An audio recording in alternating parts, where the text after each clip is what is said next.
Bienvenue sur Aventure humaine, le balado à deux voix qui parle cash de l'économie d'aujourd'hui et de demain, orienté vers la transition sociale et environnementale avec des femmes et des hommes de talent pour un monde empli de sens. Je suis Laura et après un tour de monde de plus de 8 mois, seule en sac à dos, j'ai compris à quel point le fait de bien se connaître pouvait ouvrir de nouvelles portes, laisser place à de merveilleuses rencontres et entreprendre différemment en plaçant l'humain et la nature au cœur de toute démarche. Moi, c'est Gaël, passionné par les connexions humaines et les parcours sinueux mais riches de chaque aventurier de la vie. Je suis convaincu que nous pouvons réaliser de grands projets si nous sommes bien entourés et préparés à affronter les obstacles. Et c'est pourquoi, pour t'inspirer, je pars rencontrer des personnalités visionnaires et audacieuses chaque semaine. Alors si toi aussi, une vie à impact positif te parle, aide-nous à partager et faire grandir notre balado que l'on chérit particulièrement. Alors ouvre bien tes oreilles et ton carnet. Salut Damien. Bonjour Gaël. Merci beaucoup de nous recevoir au sein des locaux que tu viens juste en plus de vendre. Ça sera symbolique. Nous sommes à Dijon, on a travaillé une bonne partie de la semaine et on clôt la semaine par cette conversation. Ça fait un petit moment que je souhaite t'interviewer. Ça fait un petit moment aussi qu'on se connaît et pour moi tu as plein de pépites à nous livrer. Première question, rapidement, est-ce que tu peux te présenter ? Bien sûr, merci déjà Gaël d'avoir pensé à moi. Franchement ce matin j'étais super content d'être interviewé, de passer sur la chaise avec toi parce que c'est un plaisir, c'est un honneur d'être avec toi aujourd'hui. Donc je tenais à te le dire déjà en introduction. Je suis très content de te connaître et je suis très content que tu m'aies sollicité pour ce podcast. Pour la petite présentation, donc, je m'appelle Damien Valli, nous sommes à Dijon en effet puisque j'habite à Dijon. J'ai 37 ans, je suis marié, papa de 2 petits garçons qui ont 8 ans et 6 ans. Et puis je suis à mon compte, je suis entrepreneur depuis maintenant plus de 10 ans. Est-ce que tu veux que j'explique mon parcours ? C'est juste une présentation entrepreneur. Je suis entrepreneur et je pense que c'est la meilleure façon de me présenter, avec à l'intérieur plusieurs... je confirme. À la base, donc, tu n'as pas grandi à Dijon ? Non, je suis originaire moi de Franche-Comté, dans l'est de la France, de Belfort pour être plus précis, du territoire de Belfort, un des plus petits territoires de France. Et puis j'ai grandi là-bas, j'ai passé mon bac sur place, je suis allé en prépa HEC également là-bas et je suis atterri à Dijon pour faire une école supérieure de commerce. D'accord. Et je suis resté ici parce que j'ai été embauché, ma première opération, ma première expérience plutôt professionnelle, c'était sur Dijon et puis j'ai décidé d'y rester parce que c'était une ville à taille humaine, moi qui avais connu quand même une petite ville pour le coup. Oui. J'ai fait des expériences en stage dans la région parisienne notamment et ça m'avait pas forcément plu pour plein de raisons différentes, mais notamment par le fait qu'il y avait beaucoup de monde et que moi j'aime bien quand je peux rentrer chez moi le midi, avoir une certaine liberté, et à Paris je trouve que c'est un peu compliqué. Est-ce que dès l'adolescence, peut-être même avant, déjà est-ce que tu as grandi dans un milieu où l'entrepreneuriat était présent ou est-ce que tu avais cette idée derrière la tête, cette intention-là ? C'est une très très bonne question. Moi je suis né dans une famille quelque part d'artistes, puisque ma maman aujourd'hui est peintre, elle fait aussi des sculptures, etc. Elle s'est formée aux Beaux-Arts, elle le faisait par passion, elle a ouvert un salon de coiffure, après elle l'a revendu, donc elle a ouvert, donc ça veut dire qu'elle a entrepris à un moment donné. Elle ne l'a pas gardé pendant de très longues années parce qu'elle a décidé de le revendre pour s'occuper de ma sœur et de moi, mais elle avait toujours ce côté artiste et mon papa en fait est dans la musique et il est aussi quelque part entrepreneur puisque il est à son compte, il a une école de musique privée, donc il donne des cours à des enfants, à des adultes de musique, donc de piano, de guitare, etc. Donc j'avais quand même un repère parental un peu lié à l'indépendant, mais aux professions libérales plutôt qu'entrepreneurs, puisque je disais, je suis né dans une famille d'artistes, je pense qu'ils sont plus artistes qu'entrepreneurs dans l'absolu, même si je pense qu'un artiste a besoin d'indépendance, donc c'est pour ça sans doute qu'ils ont choisi ce mode de fonctionnement. Après, moi, j'étais pas forcément destiné à entreprendre dans l'absolu. Une scolarité assez tumultueuse. Étant enfant, donc là je parle du primaire, j'étais très timide, mais c'était maladif. Donc une grosse difficulté, les adultes m'effrayaient. J'ai eu un ancrage très tôt, en fait en CP, puisque ma professeure à l'époque m'a poussé dans la piscine. Vous savez, on fait des cours de natation. Oui. Et ce qui était rigolo, c'est que je faisais des cours en plus avec mon cousin en privé, en fait. Donc j'avais pas peur de l'eau du tout, au contraire, j'avais déjà mis la tête sous l'eau, etc. Mais on commençait tout juste. Et puis là, on s'est retrouvé à côté du grand bassin à devoir sauter. Et puis je sais pas, je devais pas avoir très envie, je devais un peu hésiter. Puis elle devait être énervée. Et elle m'a poussé dedans, la tête la première. Et du coup, forcément, ça a été un peu compliqué. Le maître nageur est venu me chercher. Et je pense que ça a créé un ancrage double. Un, j'ai eu peur de l'eau pendant très longtemps. J'ai appris à nager, j'avais 16 ans. Et les profs. Et deux, les adultes, les profs, j'ai eu une confiance qui était quand même relativement limitée. Ce qui fait que pendant les cours de piscine, pendant très longtemps, mon père était obligé de venir dans les gradins me soutenir dans le petit bain, parce qu'en fait c'était même pas envisageable une seule seconde que je m'approche à moins de 2 mètres du grand bassin. Et ça m'est resté tout au long de la scolarité primaire. Avec le temps, avec l'adolescence qui est arrivée, etc., voilà, moi je suis quelqu'un qui aime bien le contact, donc j'aimais bien rigoler avec les copains, etc. Donc j'ai repris confiance en moi, mais j'avais quand même une certaine dose de timidité. Et puis voilà, vraiment arrivé en pleine adolescence, là je pensais vraiment plus qu'aux copains et au relationnel qu'à l'école, qui m'ennuyait profondément parce que je ne comprenais pas l'intérêt d'apprendre certaines matières, toutes les matières que voilà, qui moi personnellement m'intéressent pas forcément. Physique, chimie, bon c'est cool, mais en fait moi c'est pas du tout mon truc, donc je comprends que ça puisse l'être pour certaines personnes. Maintenant, est-ce que c'est un basique nécessaire dans l'éducation? Je ne suis pas certain. On n'est pas là pour parler d'éducation, mais, on y reviendra mais peut-être. Donc voilà, et à un moment donné au lycée, donc j'ai redoublé ma seconde, j'étais pas très bon, parce que je faisais rien. Je pense que c'était pour ça, parce que je comprenais pas pourquoi je le faisais, donc je faisais pas grand-chose. Alors je faisais pas grand-chose scolairement, mais j'ai fait beaucoup de choses et j'ai fait beaucoup d'apprentissage justement dans les relations humaines. Et c'est peut-être idiot, mais avec le recul, je trouve que j'ai testé beaucoup de choses. Je suis fait plein de copains, j'ai fait plein de choses et je pense que c'était sans doute plus formateur que l'éducation académique, on va dire. Et puis à un moment donné, on demande au lycée qu'est-ce que vous voulez faire plus tard. Et je pense qu'au fond de moi, je savais que je voulais faire du business, des affaires. Alors je ne pensais pas entreprendre, mais je savais que je voulais faire des affaires. Et je le dis vraiment comme ça parce que on a certains enfants, des modèles de chanteurs, d'acteurs, de sportifs. Moi, c'était plutôt le modèle de l'homme d'affaires. De l'homme d'affaires. Pourquoi? Je ne sais pas, parce que ça me faisait rêver, le mec en costard cravate, avec son attaché case, etc. Bernard Tapie. Ouais, c'est ça. Franchement, c'était un truc qui ça me bottait, quoi. Et je savais pas trop ce qu'il y avait derrière en fait, mais j'avais l'impression que je voulais faire ça, donc j'ai dit je voudrais faire ça. Et on m'a expliqué que la meilleure voie pour ça c'était de faire une école de commerce, c'était de faire une prépa HEC, donc je dis ok, je vais faire ça. Bon, sans savoir ce qu'il y avait vraiment derrière. Et les profs à ce moment-là m'ont dit non mais Damien, je crois que tu n'as pas compris ce que c'était qu'une prépa HEC. Dans l'absolu, déjà tu vas pas avoir ton bac, et c'est pour les gens qui sont intelligents. Voilà comment ils m'ont présenté les choses. Super. Donc évidemment, au bout d'un moment, ça m'a plus motivé et ça m'a plus challengé que freiné, au contraire. Et j'ai décidé de tenter ma chance. C'était sur dossier. Mes annotations de prof n'étaient pas bonnes, mais j'ai eu le culot d'arriver dans une des prépas pour déposer mon dossier à la main et de rencontrer le directeur de la prépa qui a compris ma motivation, ma détermination. À l'oral, face à face. À l'oral, en face à face, parce que je pense que sur le dossier, il ne l'aurait pas vu du tout. Et qui a décidé de me faire confiance, qui m'a mis sur liste d'attente. J'ai finalement été pris dans cette prépa. J'ai appris à travailler à ce moment-là, parce que franchement, j'étais dans les bons, entre guillemets, de la prépa, j'étais pas dans les moins bons, très rapidement, alors que tout le monde avait eu son bac avec mention et que moi je l'ai eu au rattrapage. Pourquoi? Juste parce qu'en fait j'ai mis en marche les moteurs.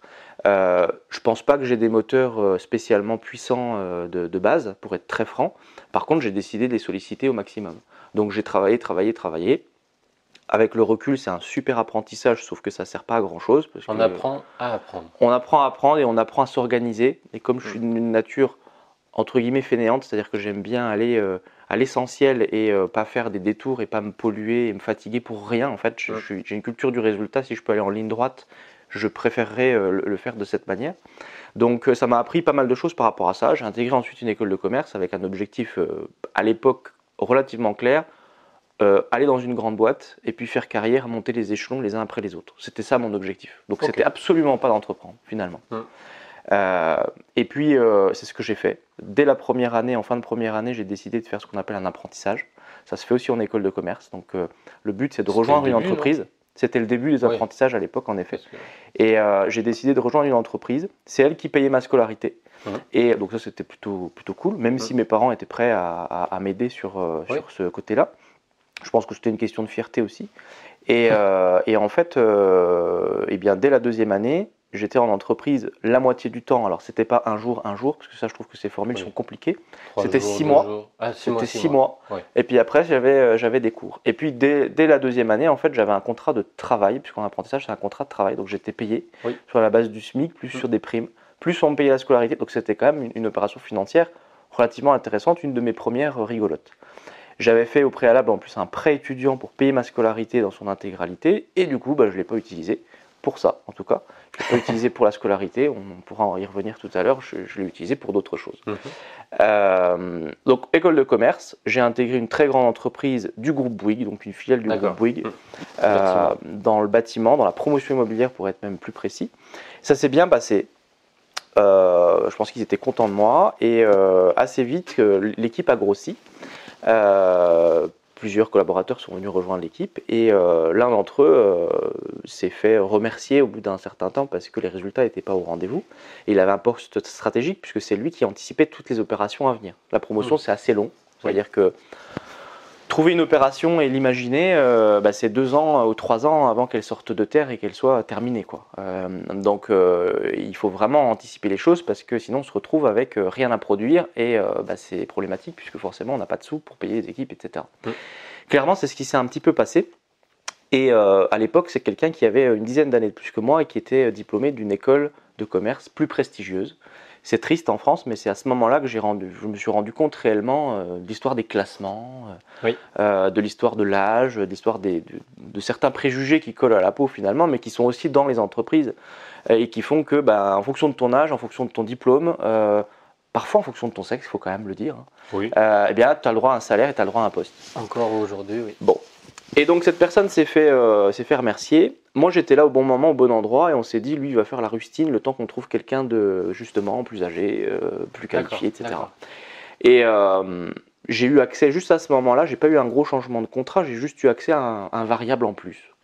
Et moi j'étais hyper motivé parce que je me suis dit le job il est génial quoi. Et la mauvaise nouvelle c'est que j'ai atteint mes objectifs et je les ai même dépassés puisque j'ai fait je ne sais plus maintenant, mais 120% à peu près de l'objectif. Donc en promotion immobilière, en nombre de logements, c'est énorme. On faisait 500 logements par an à peu près. Donc je vous laisse calculer sur une enveloppe moyenne à 100 ou 150 000 euros, ça fait quand même beaucoup de chiffre d'affaires. Et forcément, la boîte était très très contente de moi. Sauf que, donc ils m'ont gardé, ils n'ont pas recruté quelqu'un d'autre et ils m'ont confirmé dans le poste, super. En me disant en entretien annuel, on est très content de toi, par contre, super aussi. Le variable plafonné. Variable, non, pas plafonné au niveau du variable, mais fixe augmenté de 50 euros par mois.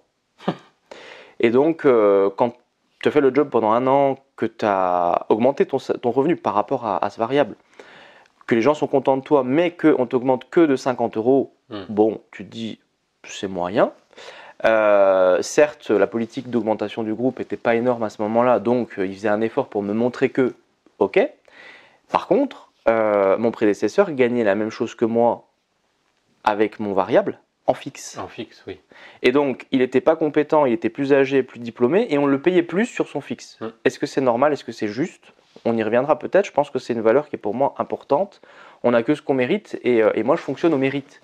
Et du coup, j'ai un problème intellectuel en me disant, en fait, je ne mérite pas ça, et je ne comprends pas.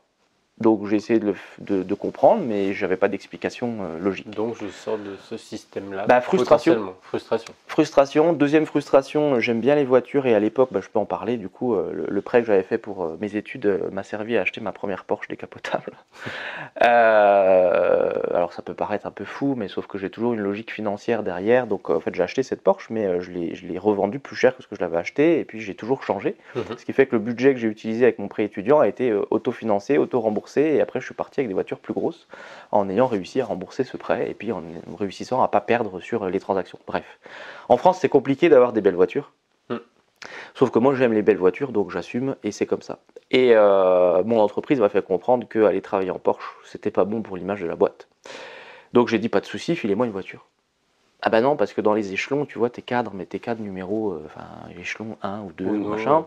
Et nous, les politiques de voiture, pour avoir déjà une Focus, il faut être échelon 18.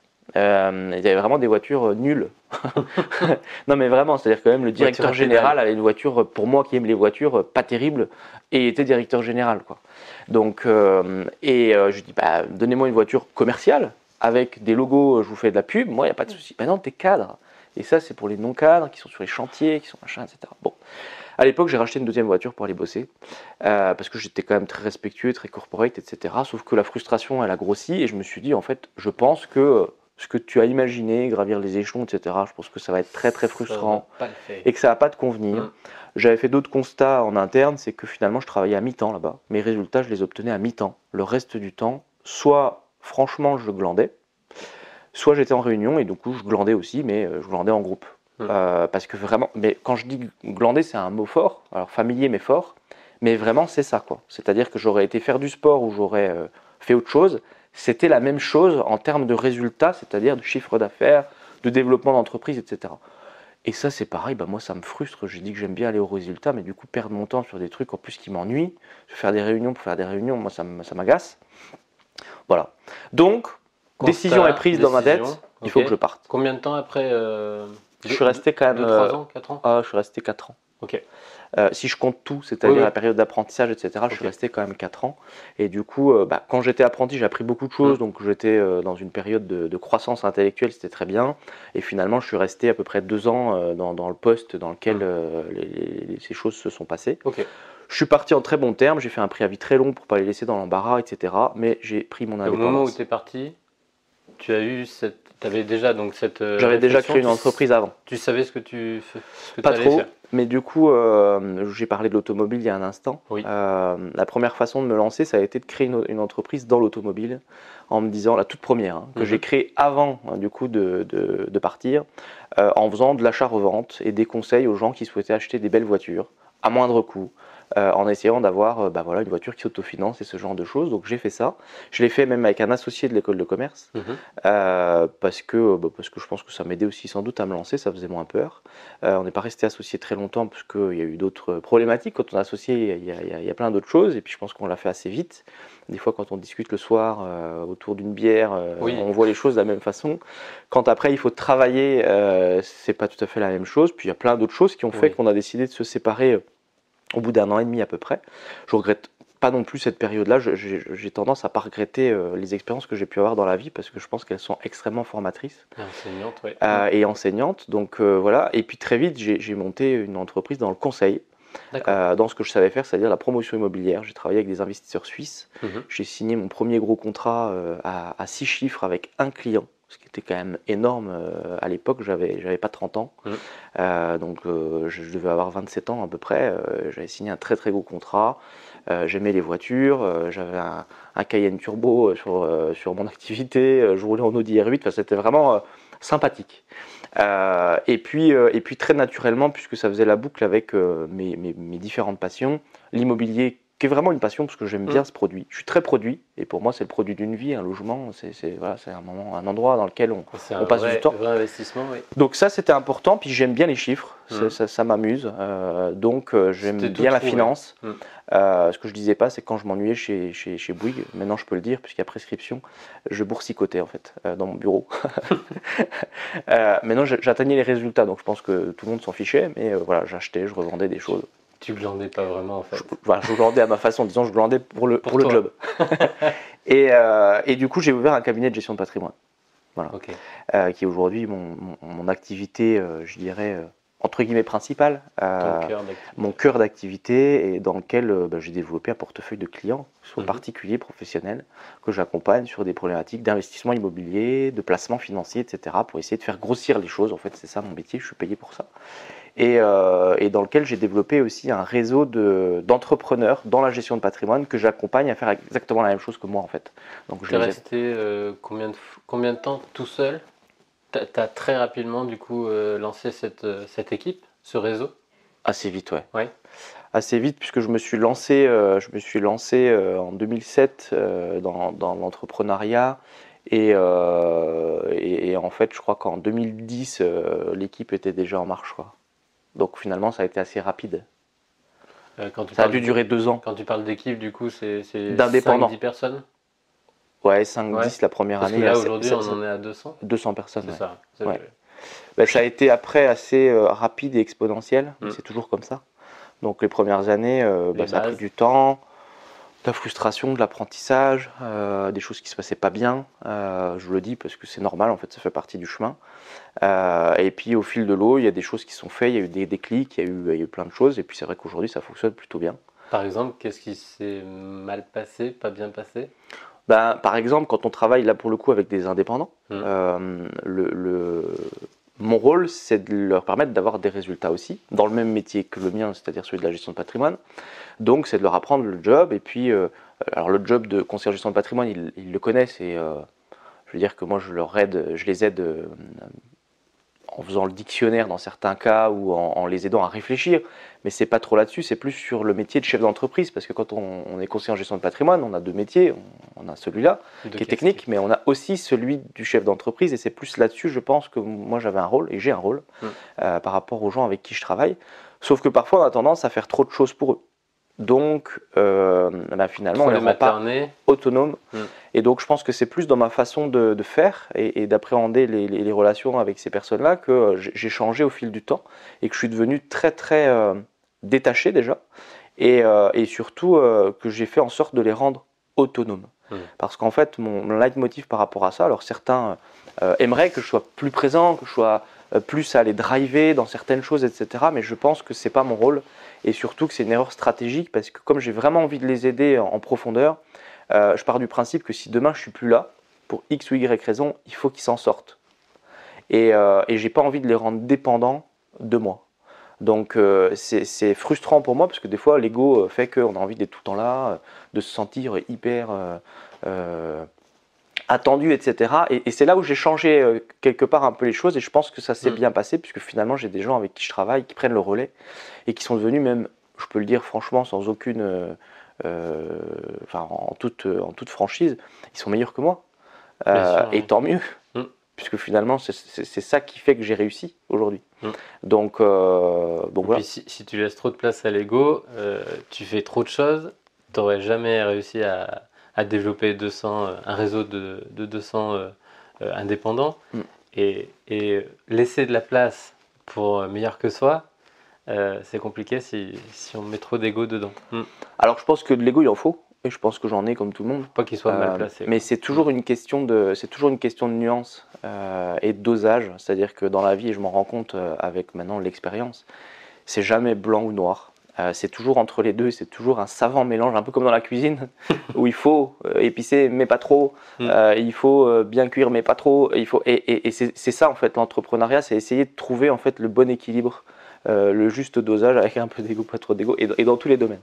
Donc voilà, c'est pour dire aussi que j'ai quand même un ego, et je l'assume. Et ça c'est sûr, mais il est bien nuancé, bien placé.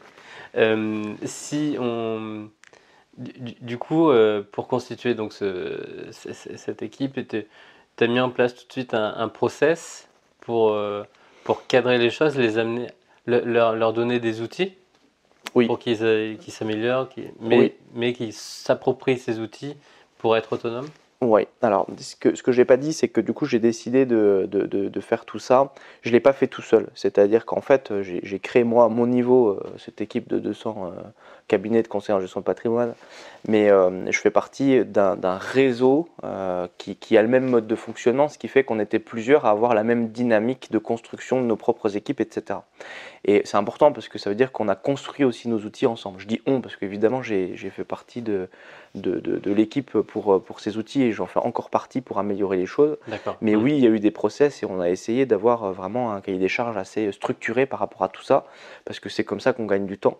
Et parce que c'est une profession réglementée. Et en plus, c'est une profession réglementée, donc il y a des codes très très spécifiques, ne serait-ce que sur la formation continue, ne serait-ce que sur les process réglementaires à suivre, c'est-à-dire on doit tout consigner par écrit, etc. Enfin, oui, il y a vraiment un cadre spécifique. Très vite, on est passé d'artisan, je dirais, à industrie, c'est-à-dire qu'on a vraiment industrialisé le process de recrutement d'indépendants et de tout ça, parce que de toute façon, sans ça, c'était pas viable. Donc oui, il y a eu tout ça, et je pense que ça a contribué à faire que ça a marché rapidement. L'autre chose que j'ai pu faire, c'est que j'ai toujours compté avec la loi de Pareto. C'est-à-dire que je me suis toujours donné des objectifs en me disant faut que j'accepte que dans l'absolu, 100% des gens avec qui je vais travailler ne vont pas réussir parce que ça ne dépendra pas que de moi. Moi, je vais toujours donner mon maximum. Alors avec des jours où on est moins bon que d'autres, mais sur le global, je fais en sorte de donner toujours la même chose. Et après, c'est les gens qui vont faire la différence parce que je ne serai pas dans leur tête, je ne serai pas dans leurs actions quotidiennes, etc. Et il faut l'accepter. Il y a un côté frustrant parce que parfois, quand on veut aider les gens, et je pense que je fais aussi ce métier-là pour ça, on a envie d'aider tout le monde. Sauf qu'il faut que la personne elle-même, elle ait envie de s'aider. Alors, ça paraît hyper philosophique ce que je suis en train de dire sur l'entrepreneuriat, mais je pense réellement que c'est lié. C'est une décision. Exactement. Donc, j'ai pris en compte ça dans mes statistiques, dans mes plans d'action. Et de ce fait, je savais que pour avoir une personne en marche, il fallait que j'en recrute 10. Quoi. Et j'ai toujours suivi ce plan-là. De manière très basique, en suivant juste les actions que je vais faire tous les mois, ni plus ni moins, de manière vraiment bête, scolaire, structurée. Oui. Et des fois, je n'avais pas envie, mais je me rendais compte qu'il fallait que je le suive si je voulais atteindre ma route à la fin. Et à chaque fois, ça me rapportait des choses positives, quoi. Parce qu'à chaque fois qu'on fait des choses, il y a l'enthousiasme qui revient, parce qu'il est fluctuant. Et du coup, ça drogue à l'action. Et on devient drogué à l'action, donc ce qui est quand même une bonne drogue. C'est-à-dire que quand on arrête d'agir, on ne se sent pas bien. Et ça, c'est quelque chose qui est plutôt bien. Donc j'invite les gens à se structurer par rapport à ça, à faire une mécanique scolaire. Et finalement, après, ça va devenir déjà une habitude, donc c'est plutôt bien. Et ça va devenir potentiellement une drogue parce qu'on se sent très très bien. Ça crée justement quelque part presque même de l'adrénaline dans certains cas, etc. Parce que dans mon cas, quand on recrute quelqu'un, puis il y a quelqu'un qui dit ouais, je vais faire ça, c'est super. Là, j'étais salarié dans un cabinet, je vais créer ma boîte, etc. Indirectement, on prend son enthousiasme en fait, et ça nous nourrit. Et ça, qu'est-ce que c'est bien. Justement, là, tu commences déjà à parler un peu d'outils. Est-ce qu'on peut juste revenir en arrière? Mardi, on a fait c'était la journée nationale du mastermind que tu as fondé, le Cercle Vertueux, on va y revenir.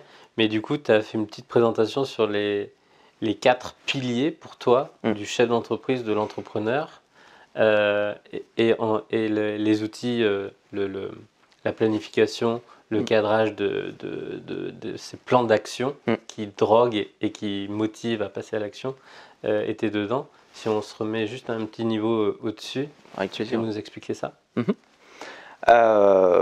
Oui, pour moi, après je ne dis pas que c'est une vérité absolue, mais j'ai le sentiment quand même, à force de lire plein de choses, d'échanger avec beaucoup d'entrepreneurs, qu'on tourne très souvent autour de ces 4 piliers. Après, c'est une façon de les présenter. Est-ce qu'il y en a 4, est-ce qu'il y en a 3, puis en fait on en regroupe 2, bref, peu importe. Moi je les présente de cette manière-là, mais ces 4 thématiques que je vais aborder sont essentielles dans le métier de chef d'entreprise.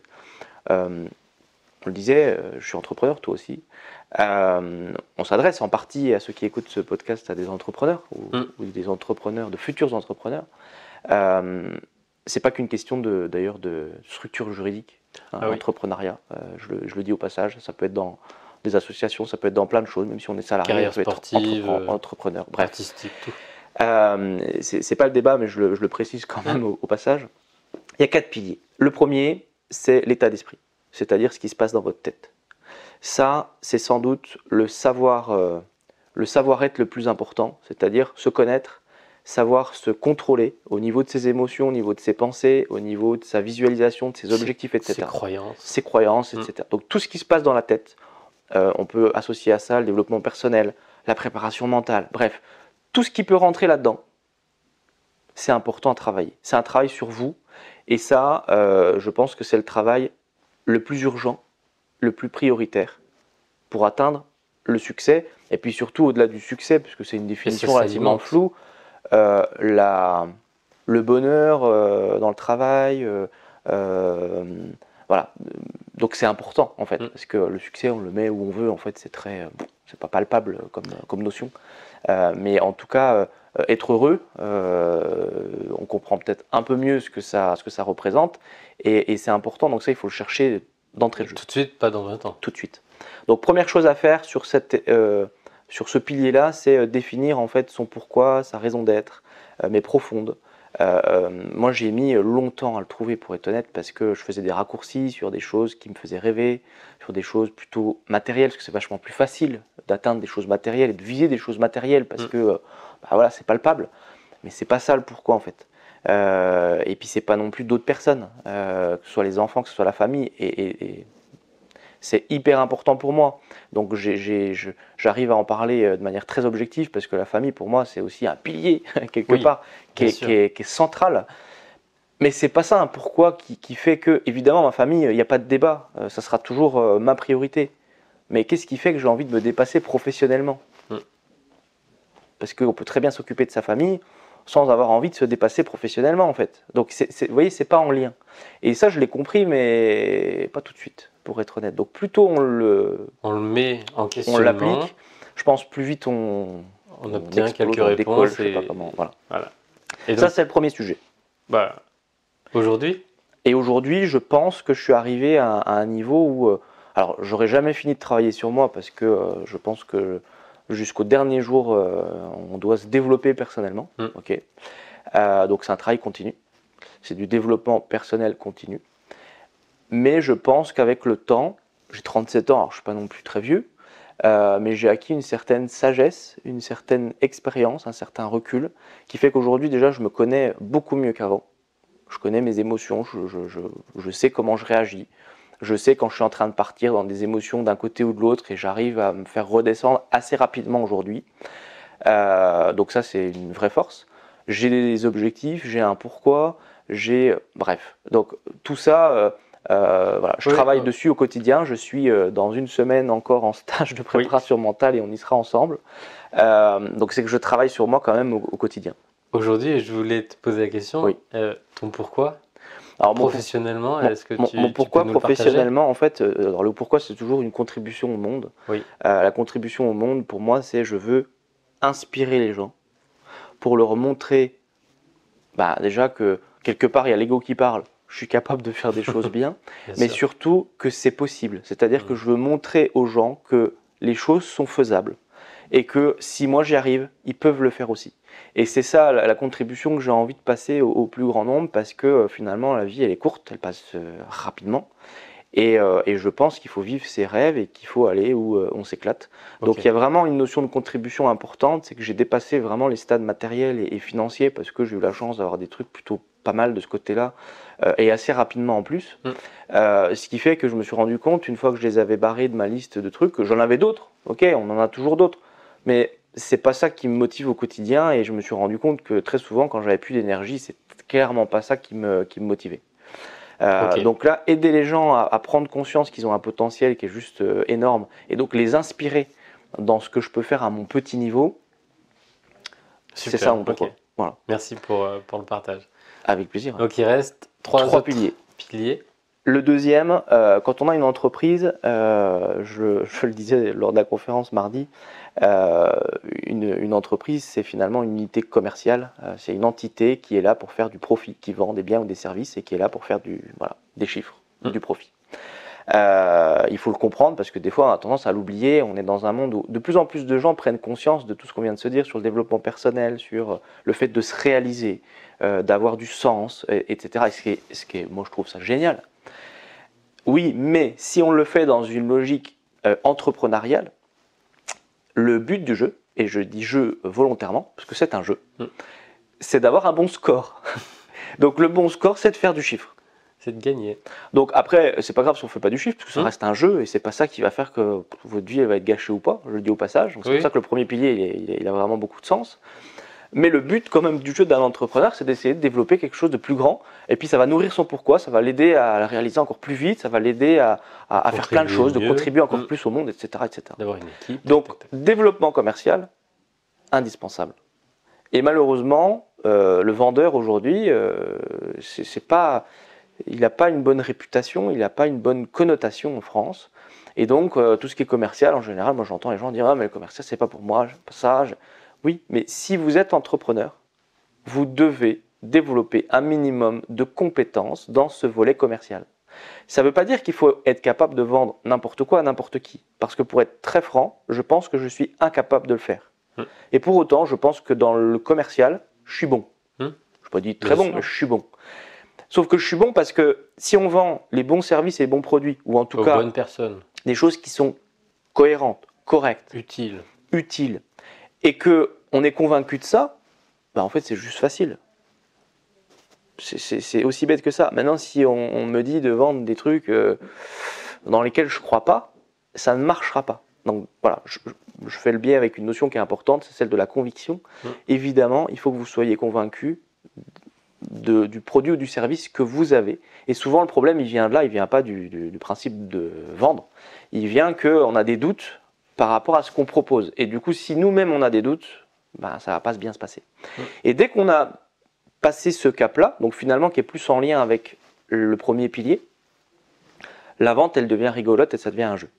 Et on en discutait avec un entrepreneur que tu connais, que je salue au passage, qui s'appelle Antoine Redel, qui aujourd'hui prend du plaisir dans la vente et qui s'amuse à faire ça, alors qu'il y a encore 2 ou 3 ans en arrière, c'était pas le cas.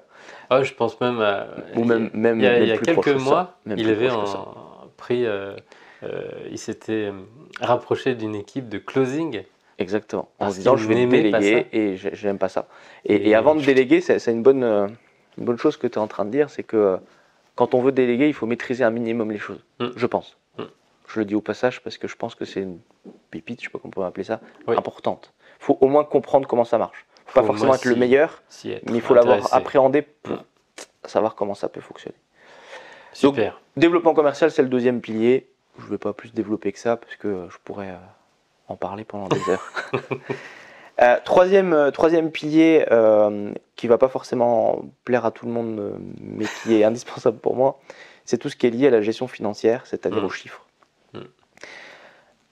Quand on est à son propre compte, il faut savoir compter. Et d'ailleurs, à son propre compte, je viens de m'en rendre compte en le lisant. Il faut savoir compter parce que y a des recettes, il y a des dépenses. Et à un moment donné, c'est important de faire des statistiques par rapport à ça et d'avoir des outils de pilotage, des tableaux de bord, aussi simples que possible, parce que le but c'est pas de faire une usine à gaz, c'est pas de faire son bilan comptable soi-même, c'est pas de maîtriser des notions financières poussées, très, très complexes. C'est juste les dépenses, les recettes, les notions de chiffre d'affaires, de marge. Il y a une différence entre le chiffre d'affaires et la marge, le bénéfice, le revenu qui va pouvoir être dégagé, etc. C'est comprendre finalement un petit peu tout ça et avoir des tableaux de projection, des tableaux de bord. Pour anticiper. Exactement. Et pour piloter quelque part. Parce qu'une entreprise, ça se pilote. Et j'aime bien les métaphores, donc je vais en prendre une avec l'aviation. Une entreprise, ça se pilote comme un avion. C'est très compliqué de piloter un avion sans instrument. Donc sans outils. Et donc une entreprise, c'est exactement la même chose. Et je suis convaincu que si toutes les entreprises, quelle que soit la taille, je parle d'auto-entreprise et de la multinationale, si toutes les entreprises avaient des tableaux de bord, les statistiques d'échec, c'est-à-dire d'arrêt de l'entreprise, ne seraient pas les mêmes. Mais c'est une certitude. Moi, tu m'as tu as vraiment changé. On se connaît depuis 18 mois, je pense. Oui, 2 ans. Et ça a vraiment changé. Alors après, il y a eu des périodes où il n'y avait rien à alimenter dans le tableau de bord, donc c'était compliqué de piloter un avion s'il n'y a pas de kérosène, si je poursuis la métaphore. Mais en tout cas, à partir du moment où il y a du kérosène et où il y a un plan de vol, où il y a une destination, où on est en altitude, on arrive vraiment à piloter les chiffres, les ventes, les recrutements, la diversification, on y reviendra. On peut vraiment tout mettre dans ces petits tableaux de bord qui sont très très simples à mettre en place. Et on commence à y prendre goût. À ce moment-là, on rentre dans ce jeu-là. On a l'impression de créer nos propres règles puisqu'on s'approprie ces tableaux. Ce ne sont pas ceux de la banque, ce ne sont pas ceux des investisseurs ou des clients. C'est nos outils. On a juste à se les approprier et à se donner un petit rendez-vous hebdomadaire, mensuel, trimestriel pour vraiment piloter, cadrer tout ça. Et c'est une vraie pépite, une grosse pépite qui est très très importante aujourd'hui dans mon quotidien d'entrepreneur grâce à toi. Donc merci. Avec grand plaisir, et je pense en effet que c'est essentiel. Alors, ça m'a fait penser à quelque chose quand tu l'as dit. Tu as dit quand des fois on n'a pas beaucoup de choses à mettre dans son tableau. En fait, il y a deux choses dans les tableaux de bord. Il y a le suivi, donc les choses qui sont faites, et puis on fait en sorte de voir si c'est ce qu'on a prévu, etc. Puis il y a justement ce qui est prévu. Je pense, en t'écoutant, que ce qui a aussi aidé dans le pilier numéro 1 de la visualisation, c'est-à-dire visualiser un peu les résultats que je pouvais avoir, c'est que j'ai passé du temps sur mes tableaux à faire des projections, à me dire bah tiens, si je veux être là dans 5 ans, comment est-ce que je peux faire pour y aller doucement, sereinement. Je l'ai dit tout à l'heure, j'ai défini un plan d'action sur le recrutement, etc. Puis j'ai juste suivi les actions les unes après les autres. Mais en fait, si on fait ça sur une durée moyenne, donc 5 ans, on se rend compte que finalement, dans 5 ans, c'est juste génial. Et je pense que c'est m'amuser sur ces tableaux en amont qui m'a permis d'aider à visualiser les choses. Et si on reste sur la métaphore de l'avion, c'est pas parce qu'on n'a pas encore décollé qu'on peut pas faire des choses avec un simulateur, et donc simuler vos futurs résultats, simuler vos futurs chiffres d'affaires, et puis essayer de décomposer ça sur 24, 36 mois, 60 si vous y arrivez. Et puis après, une fois que vous avez fait ça, vous avez visualisé, vous êtes amusé sur le simulateur, repartez sur une durée beaucoup plus courte, 12 mois, et puis faites les choses par rapport à ça. Puis de temps en temps, vous faites du simulateur pour vous amuser. Vous regardez dans 3 ans ce qui pourrait se passer, dans 5 ans. Parce qu'au quotidien, ce qui se passe dans 3 ans ou dans 5 ans, on s'en fiche.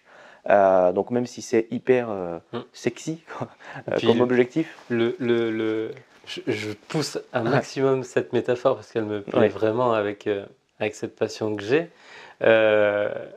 En faisant du simulateur, même si on est sur, on va dire, un petit avion privé, micro-entreprise, on peut passer sur un petit avion de ligne, une société, et puis après on peut mettre une holding et d'autres outils en place, et là c'est une rafale. C'est un rafale, c'est un mirage. Hop, c'est un avion militaire doté des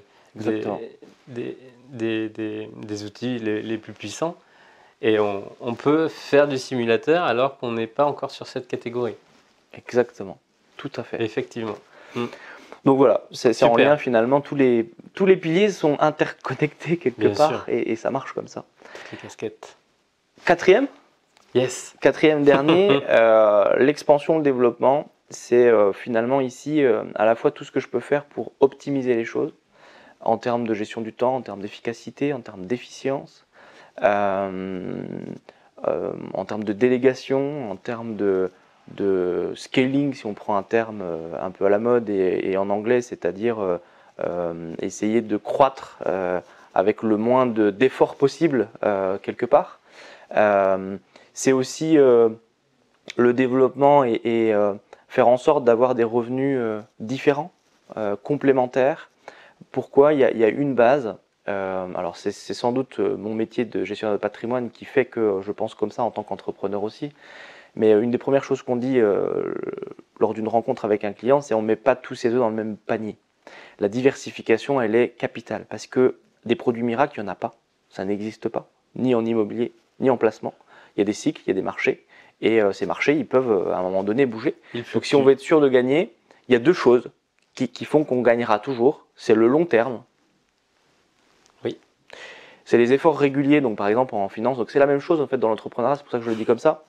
Mettre des versements programmés régulièrement fait que forcément, il y a des intérêts composés.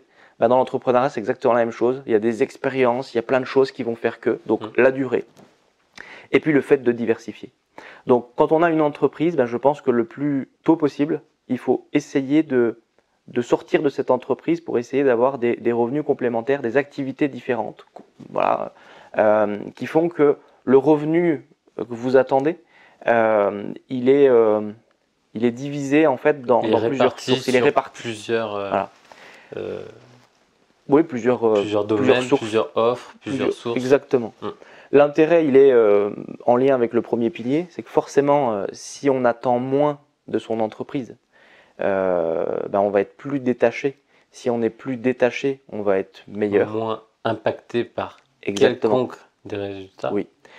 Si on reprend une métaphore, alors je disais c'est bien d'avoir des tableaux de bord, de regarder les petits écrans, les petits cadrans. D'un autre côté, en fait, là je vais prendre la métaphore de la voiture plutôt que celle de l'avion pour faire comprendre les choses. Quand on regarde son compteur et que le compteur, ben, en gros il n'y a plus beaucoup d'essence, mais qu'on fait que regarder le compteur et qu'on est dans une route de montagne de nuit, il peut, et même de jour d'ailleurs, si on regarde que le compteur et qu'on ne regarde plus à travers le pare-brise, on va avoir un accident. C'est la même chose à ce moment-là. Donc il faut regarder le compteur de temps en temps, sauf que plus on est détaché, parce que du coup financièrement on est détaché, plus ça va. Donc plus on avance dans le temps et plus on arrive à obtenir un peu de succès par rapport à ce qu'on souhaite, plus c'est facile. Et ça, je veux vraiment que les gens qui nous écoutent en prennent conscience, c'est que le plus dur, c'est au départ. Et finalement, quand on regarde avec le recul, quand on l'a fait, c'est pas si intense que ça. Oui, il y a des déconvenus. Oui, il y a des gens qui disent non. Oui, des fois, sauf que c'est toute une question de perception. Des fois, on se fait un monde d'un truc qui est finalement pas si grave que ça. Et dans l'absolu, une fois qu'on l'a vraiment vécu, on se dit finalement, c'était que ça. Ça vaut pas le coup de s'arrêter. Donc là, les notions de persévérance, etc., elles ont tout leur sens. Mais voilà, je voulais faire ce petit aparté parce que je pense qu'il est hyper important. Donc pour conclure sur ce quatrième pilier, voilà, on a compris, c'est essayer de faire les petits réglages pour que ça aille mieux en consommant moins de temps. C'est-à-dire que l'activité, elle est toujours le même chiffre d'affaires, par exemple, mais en vous permettant de travailler, vous, à mi-temps. Oui. Et puis ce mi-temps fait que vous allez pouvoir développer d'autres choses en parallèle qui vont faire que vous allez diversifier vos sources de revenus et c'est important. J'ai fini. Transition parfaite. Je sais que tu as pu diversifier et lancer d'autres projets. Il y en a un notamment qui s'est, on va dire, un petit peu moins bien passé, mais qui a été très très très enseignant, je pense. J'aimerais qu'on passe un petit moment dessus parce qu'il est très très important en termes de pépites et tu as plein de choses à nous dire là-dessus. Je suis certain que tu vois duquel je veux parler. Bien sûr. Comment tu l'as lancé? Mon plus bel échec. Le plus bel échec. C'est comme ça que je pourrais l'évoquer. Intitulé, c'est sûr. Avec un grand sourire parce que ça a été mon plus bel échec, mais ma plus belle expérience. Sacrée aventure. Oui. Ouais. Quelques temps en arrière, j'avais quelques années en arrière, il y a 5 ans à peu près. Ouais, au moins 5 ans. Le temps passe tellement vite que parfois on a du mal à se repérer dans la chronologie, mais c'est à peu près ça. J'étais dans cette logique de diversification en me disant c'est important. Et comme je suis dans l'immobilier, en partie, parce que dans l'immobilier, il y a plein de métiers différents, il y a plein de choses à faire, j'ai pris conscience, en discutant avec mes clients, etc., qu'il y avait une problématique sur un marché donné qui était celui de la transaction, c'est-à-dire de la vente immobilière. Et qu'il y avait des problématiques liées aux accompagnements qui étaient faits jusque-là. C'est-à-dire que, globalement, soit on vend seul, de particulier à particulier, on se débrouille, soit on Mhm. passe par une agence qui s'occupe de tout en contrepartie d'une rémunération forfaitaire de 3 à 7% de la valeur du bien. Et parfois 3 ou 7%, c'est pas anodin, c'est un beau ticket. Mm. Et finalement, je me suis rendu compte que le marché, ils n'aimaient pas trop les agents immobiliers parce qu'ils trouvaient que c'était cher. Ils voulaient faire tout seul. Mais ce qui se passait, c'est qu'ils voulaient faire tout seul en s'y prenant très très mal. Donc ils tentaient, ça marchait pas. Et ils finissaient par passer par une agence et par vendre beaucoup moins cher que ce qu'ils auraient pu faire s'ils s'y étaient bien pris d'entrée de jeu. Et donc j'ai regardé un peu le marché, je me suis rendu compte que dans d'autres pays, notamment au Canada, il y avait un métier hybride qui était celui du coach immobilier, c'est-à-dire vraiment entre les deux. C'est un professionnel de l'immobilier qui apprend au particulier qui veut vendre tout seul son bien, comment il faut qu'il s'y prenne, et qui lui offre des services de diffusion d'annonces, de photographes professionnels, etc., etc. Parce que globalement, les photos, on les fait avec son smartphone, mais on les fait un peu à l'arrache, entre guillemets. On ne fait pas gaffe qu'il y a le chat en plein milieu de la photo, qu'il y a des trucs qui traînent, etc. Sur Il peut y avoir de l'émotion, il peut y avoir... nous, on a tellement l'habitude d'être dedans qu'on ne voit plus en fait les choses. Et c'est un élément de mise en avant basique, mais qui est mal fait en général par les particuliers qui veulent vendre. Et donc, on a décidé avec Annelise, ma femme, avec qui je travaille depuis aussi maintenant longtemps, de développer cette activité en plus. Et comme à cette époque-là, ça marchait plutôt bien pour nous, financièrement, dans le groupe, dans l'autre activité, etc., on s'est dit déjà, on peut prendre un peu de temps sur une nouvelle activité, une nouvelle aventure, et il y a un potentiel qui est assez important. Évidemment, avec le temps, mon ambition s'est aussi développée, et j'aime pas faire les choses quand... il y aurait un petit résultat ou oui, un petit je potentiel. suis un peu comme ça. Un Peut-être que petit j'ai la folie des potentiel, grandeurs, mais encore une fois, je prends ça comme un jeu et je préfère m'inscrire à un tournoi dans lequel il y a vraiment un enjeu important que aller jouer comme ça pour faire un petit match d'un truc. Je dis pas qu'un petit match c'est pas intéressant, mais c'est voilà, pour caricaturer et faire comprendre. Si tu t'investis, si tu mets des efforts quelque part, Voilà. autant Sinon, je le fais potentiellement. Voilà. L'enjeu et le ça. gain soient au rendez-vous. C'est ça, le challenge. Le challenge. Et donc, gros challenge. Donc, gros business plan. Marché national. Et vraiment grosse vision, plan d'action, etc. Sur lequel j'ai bossé longtemps, 1 an et demi. Donc, j'ai pris le temps. Ce qui était une bonne chose parce que moi je suis assez impatient, donc en général je fais vite les choses. J'ai pris du temps, mais surtout à comprendre le marché. Je pense que c'est surtout là où j'ai pris du temps. T'as observé, quoi. À faire les conclusions, etc. Et puis après j'ai modélisé les choses, j'ai été le vendre à l'expert comptable, au banquier, etc. Et tous les retours étaient magiques. Positifs, tout au vert, yes, on y va, c'est génial, mais vraiment un truc de fou. Parce que je pense, j'avais une bonne conviction, parce que je pense que dans le pilier numéro 2 du développement commercial, la conviction étant là, ça se passait bien. Donc, les gens m'ont acheté. Et que tu avais déjà montré aussi des choses avant. Donc ça aide. Non, mais clairement, ça aide. Et comme le challenge était important et que ça marchait pas trop mal, j'ai décidé de me lancer tout de suite très très fort. Donc tout de suite très fort en mettant beaucoup d'argent sur la table, en me disant forcément si on met de l'argent ça sera plus simple, si on met de l'argent on va pouvoir embaucher tout de suite du monde et quand même un peu de monde et puis recruter, etc. En chiffres ça donne quoi là? Ça donne 50 personnes, ça donne 100? Non, en salaire c'est quand même beaucoup, mais on est parti, j'avais 6 salariés au global à temps plein en CDI dès le premier jour. Donc quand on lance un projet et que le projet se lance avec 6 salaires, en tout cas à mon niveau, je ne suis pas non plus Bill Gates, il faut remettre les choses dans leur contexte. Je suis un petit entrepreneur qui réussit plutôt bien, mais je reste un petit entrepreneur et là franchement j'ai quand même tapé déjà très fort parce que voilà, 6 sur tout ça, ça fait des sous à sortir. Et puis on a recruté aussi des commerciaux indépendants très vite, une centaine dans les premières semaines. Qu'il a fallu suivre, etc. C'est pour ça que je disais 50 tout de suite. Il y avait 6 CDI dans l'équipe et tout de suite 50. Et en fait, 100. Là je mets le doigt sur une des premières erreurs que j'ai pu réaliser d'entrée de jeu, c'est celle justement de recruter trop vite des gens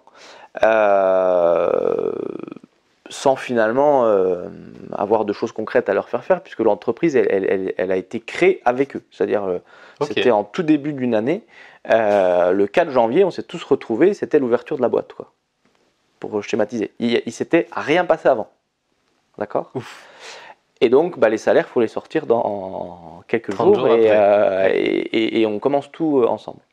Et donc, alors ça a été une aventure extraordinaire, qui aujourd'hui vivote, mais qui n'existe plus vraiment. Les 6 premiers mois, on a mangé beaucoup de cash. Mais quand je dis beaucoup de cash, c'est vraiment beaucoup d'argent. Parce que forcément, les salaires, il faut les sortir, la communication qu'on peut faire, un site internet, des vidéos de présentation pro, des machins, des trucs. Les 6 premiers mois, on a sorti plusieurs centaines de milliers d'euros. Et ça va vite, ça va plus vite à sortir qu'à rentrer.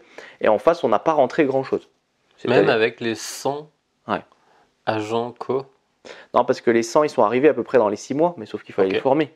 Oui. Donc le temps de les former, de les rendre opérationnels, etc., c'était long. Puis il y avait quand même la loi de Pareto. Puis la loi de Pareto, là, en fait, on a vécu une loi de Pareto plus dégradée que dans nos résultats. C'est-à-dire qu'elle était moins bonne que possible, mais parce que sans doute, nous-mêmes, on n'a pas été bons dans l'accompagnement tout de suite. Et puis très vite, je me suis dit, il y a un souci là. C'est que ça rentre pas comme prévu. Donc il y a encore de l'argent dans les compteurs, etc. Mais voilà. Et deuxième erreur stratégique, mais que je regrette pas celle-là, parce que c'est pas une erreur, mais c'est un choix. C'est qu'à un moment donné, très vite, on m'a proposé de faire des levées de fonds. D'accord. Et au tout début, je me suis dit, je vais faire des levées de fonds parce que c'est fun, et puis parce que je l'ai pas encore fait. Parce que je l'ai pas fait, et puis c'est un moyen d'inspirer les gens, puis de dire ça fait très start-up, quoi. Et puis finalement, dans mon raisonnement, je me suis dit, mais attends, si c'est pour faire une levée de fonds alors que j'ai fait le plus dur, quand on fait une levée de fonds, en gros, on dilue on dilue du capital. Voilà, on dilue du capital, donc on a moins de participation, etc. Je me suis dit, finalement, oui, je vais rentrer du cash, mais je suis pas sûr que ça soit vraiment intéressant. Et du coup, j'ai laissé ça de côté, et j'ai autofinancé exclusivement la boîte. Voilà. À hauteur de beaucoup d'argent. À peu près 500 000 euros. Qui sont perdus aujourd'hui, je peux le dire aussi. Oui. C'est pour ça qu'on peut parler d'échec, c'est que 500 000 euros ont été dépensés, mais sans retour sur investissement. Donc c'est comme si j'avais placé 500 000 euros et que les 500 000 euros avaient disparu. Parce que le placement n'a pas été rentable. Bon, c'est la vie. Est-ce que je suis décédé depuis ? Non, je suis toujours là puisque je suis avec toi. Je suis bien là. Oui. Et je pense que finalement, ces 500 000 euros, c'est un sacré investissement puisqu'ils vont me rapporter beaucoup plus. Et ils ont commencé à me rapporter déjà depuis cette expérience. Donc voilà. La problématique, c'est que je me suis rendu compte aussi, avec le recul, que je suis très mauvais en management. Pourquoi ? Dans mon parcours, je l'ai expliqué, j'ai finalement que travaillé avec des indépendants. Et je me suis comporté avec les personnes qui étaient salariées de mon entreprise comme avec des indépendants, en leur laissant beaucoup de liberté, beaucoup trop de liberté. Et je me suis rendu compte que ça ne marchait pas, parce que c'est un métier d'être entrepreneur et qu'il faut du temps. Et que parfois, le temps. Et puis, j'ai pas recruté des indépendants, j'ai recruté des salariés pour des compétences. Sauf qu'eux-mêmes étaient perdus parce que c'était une start-up. Et une start-up, en fait, il faut tout créer. Et puis, en fait, il faut savoir se réadapter tous les jours à ce qui se passe. Et donc, c'est pas facile. Et eux-mêmes, c'était dur. Donc, du coup, pour eux, ils n'avaient pas forcément de vision, etc. Et moi, mon rôle, finalement, ça a été d'essayer de leur donner cette vision. Et puis, j'étais obligé de faire des points, ce que je déteste, je l'ai dit tout à l'heure, de donner des listes de courses, de ce qu'il fallait faire, de comment il fallait... Donc, ça prend du temps. Et je l'ai fait un peu, ça m'a gonflé. Donc, j'ai continué à faire ce que je savais faire. Il m'aurait fallu plus de temps. Sauf que le temps, c'est de l'argent. Et dans un projet comme ça, si on s'était... lancé avec des copains entrepreneurs, si ça avait pris un an de plus ou 18 mois de plus, à la limite, c'était pas grave. Là, comme il y avait des salaires à sortir, c'était compliqué, il y avait vraiment le feu, quoi.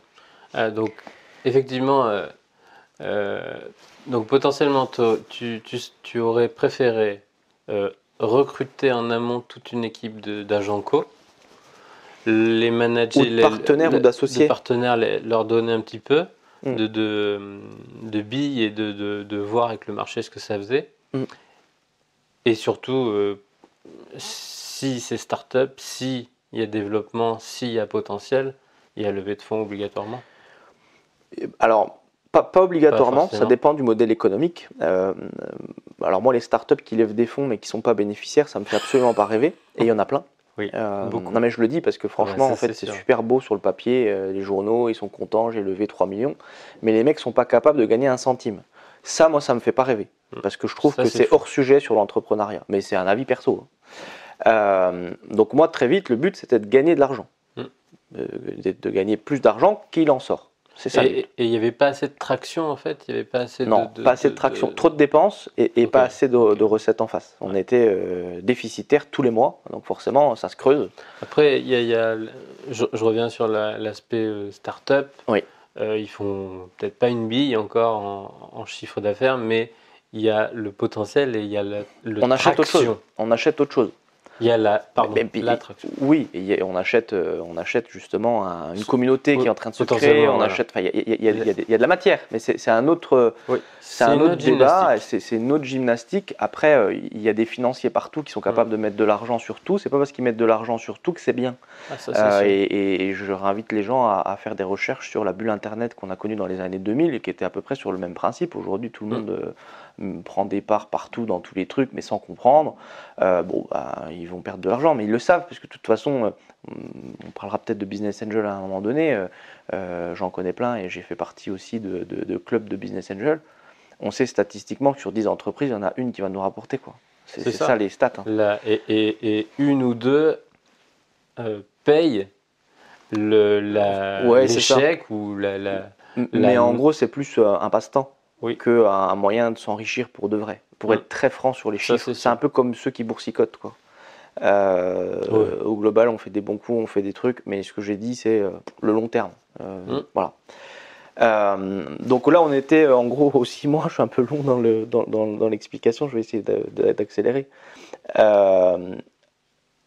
Mon problème, c'est que du coup, je ne savais pas manager et que je pense que je suis trop gentil.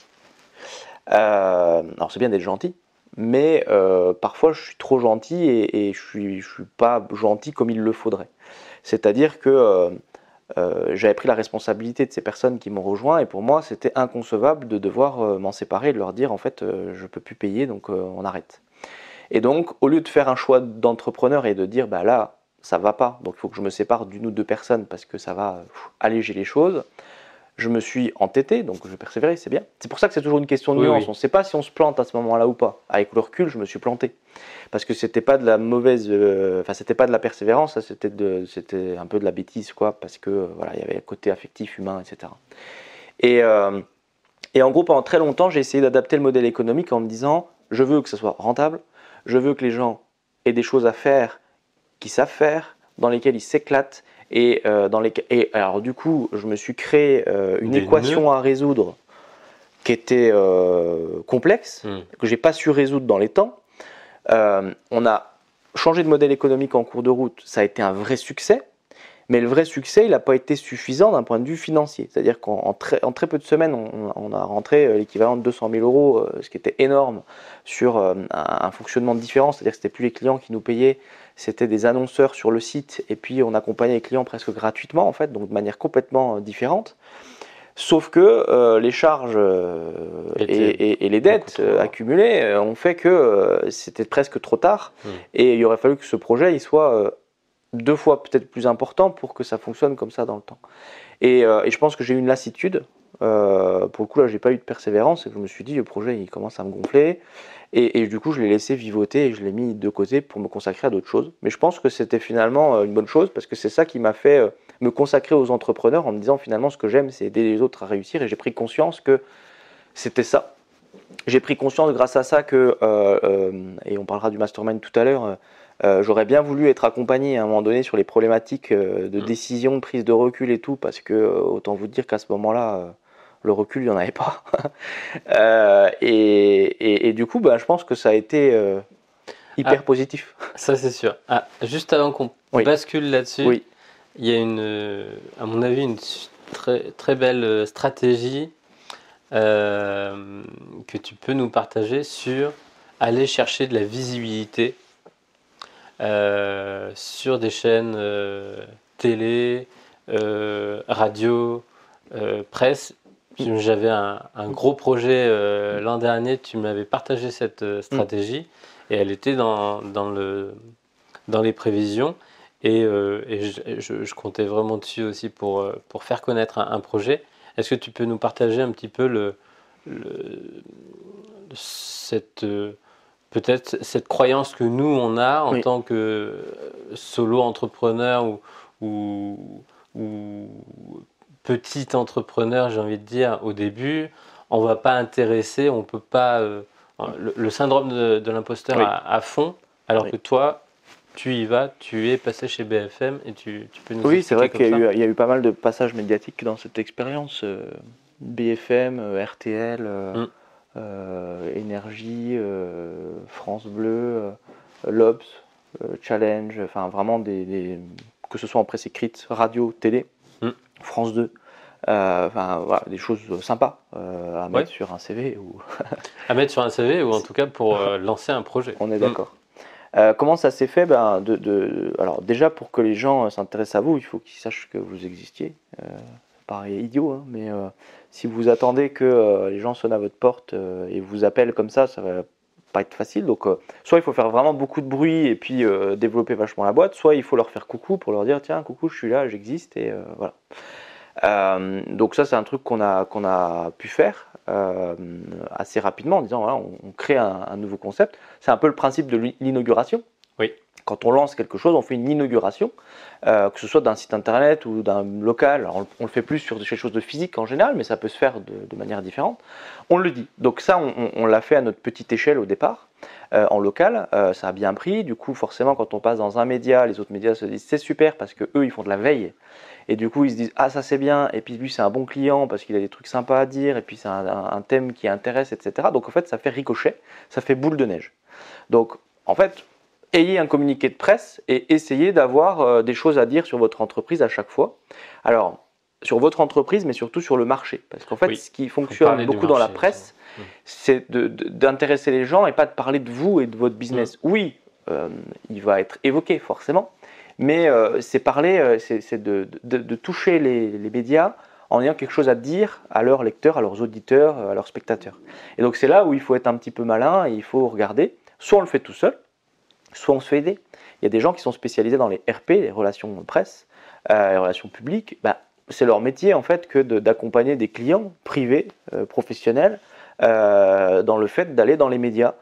Tous les grands entrepreneurs, les grands patrons que vous voyez à toutes les chaînes de télévision, etc., ils ont au moins 2 agences de relations presse qui s'occupent de 24 heures sur 24, qui leur font aller dans tel truc, etc. Ils ont beau être connus, s'ils n'avaient pas les attachés de presse qui appellent le journaliste, qui disent tiens, il faudrait peut-être faire passer, etc., machin et tout. En fait, il faut comprendre l'envers du décor, ça marche comme ça, c'est aussi du business.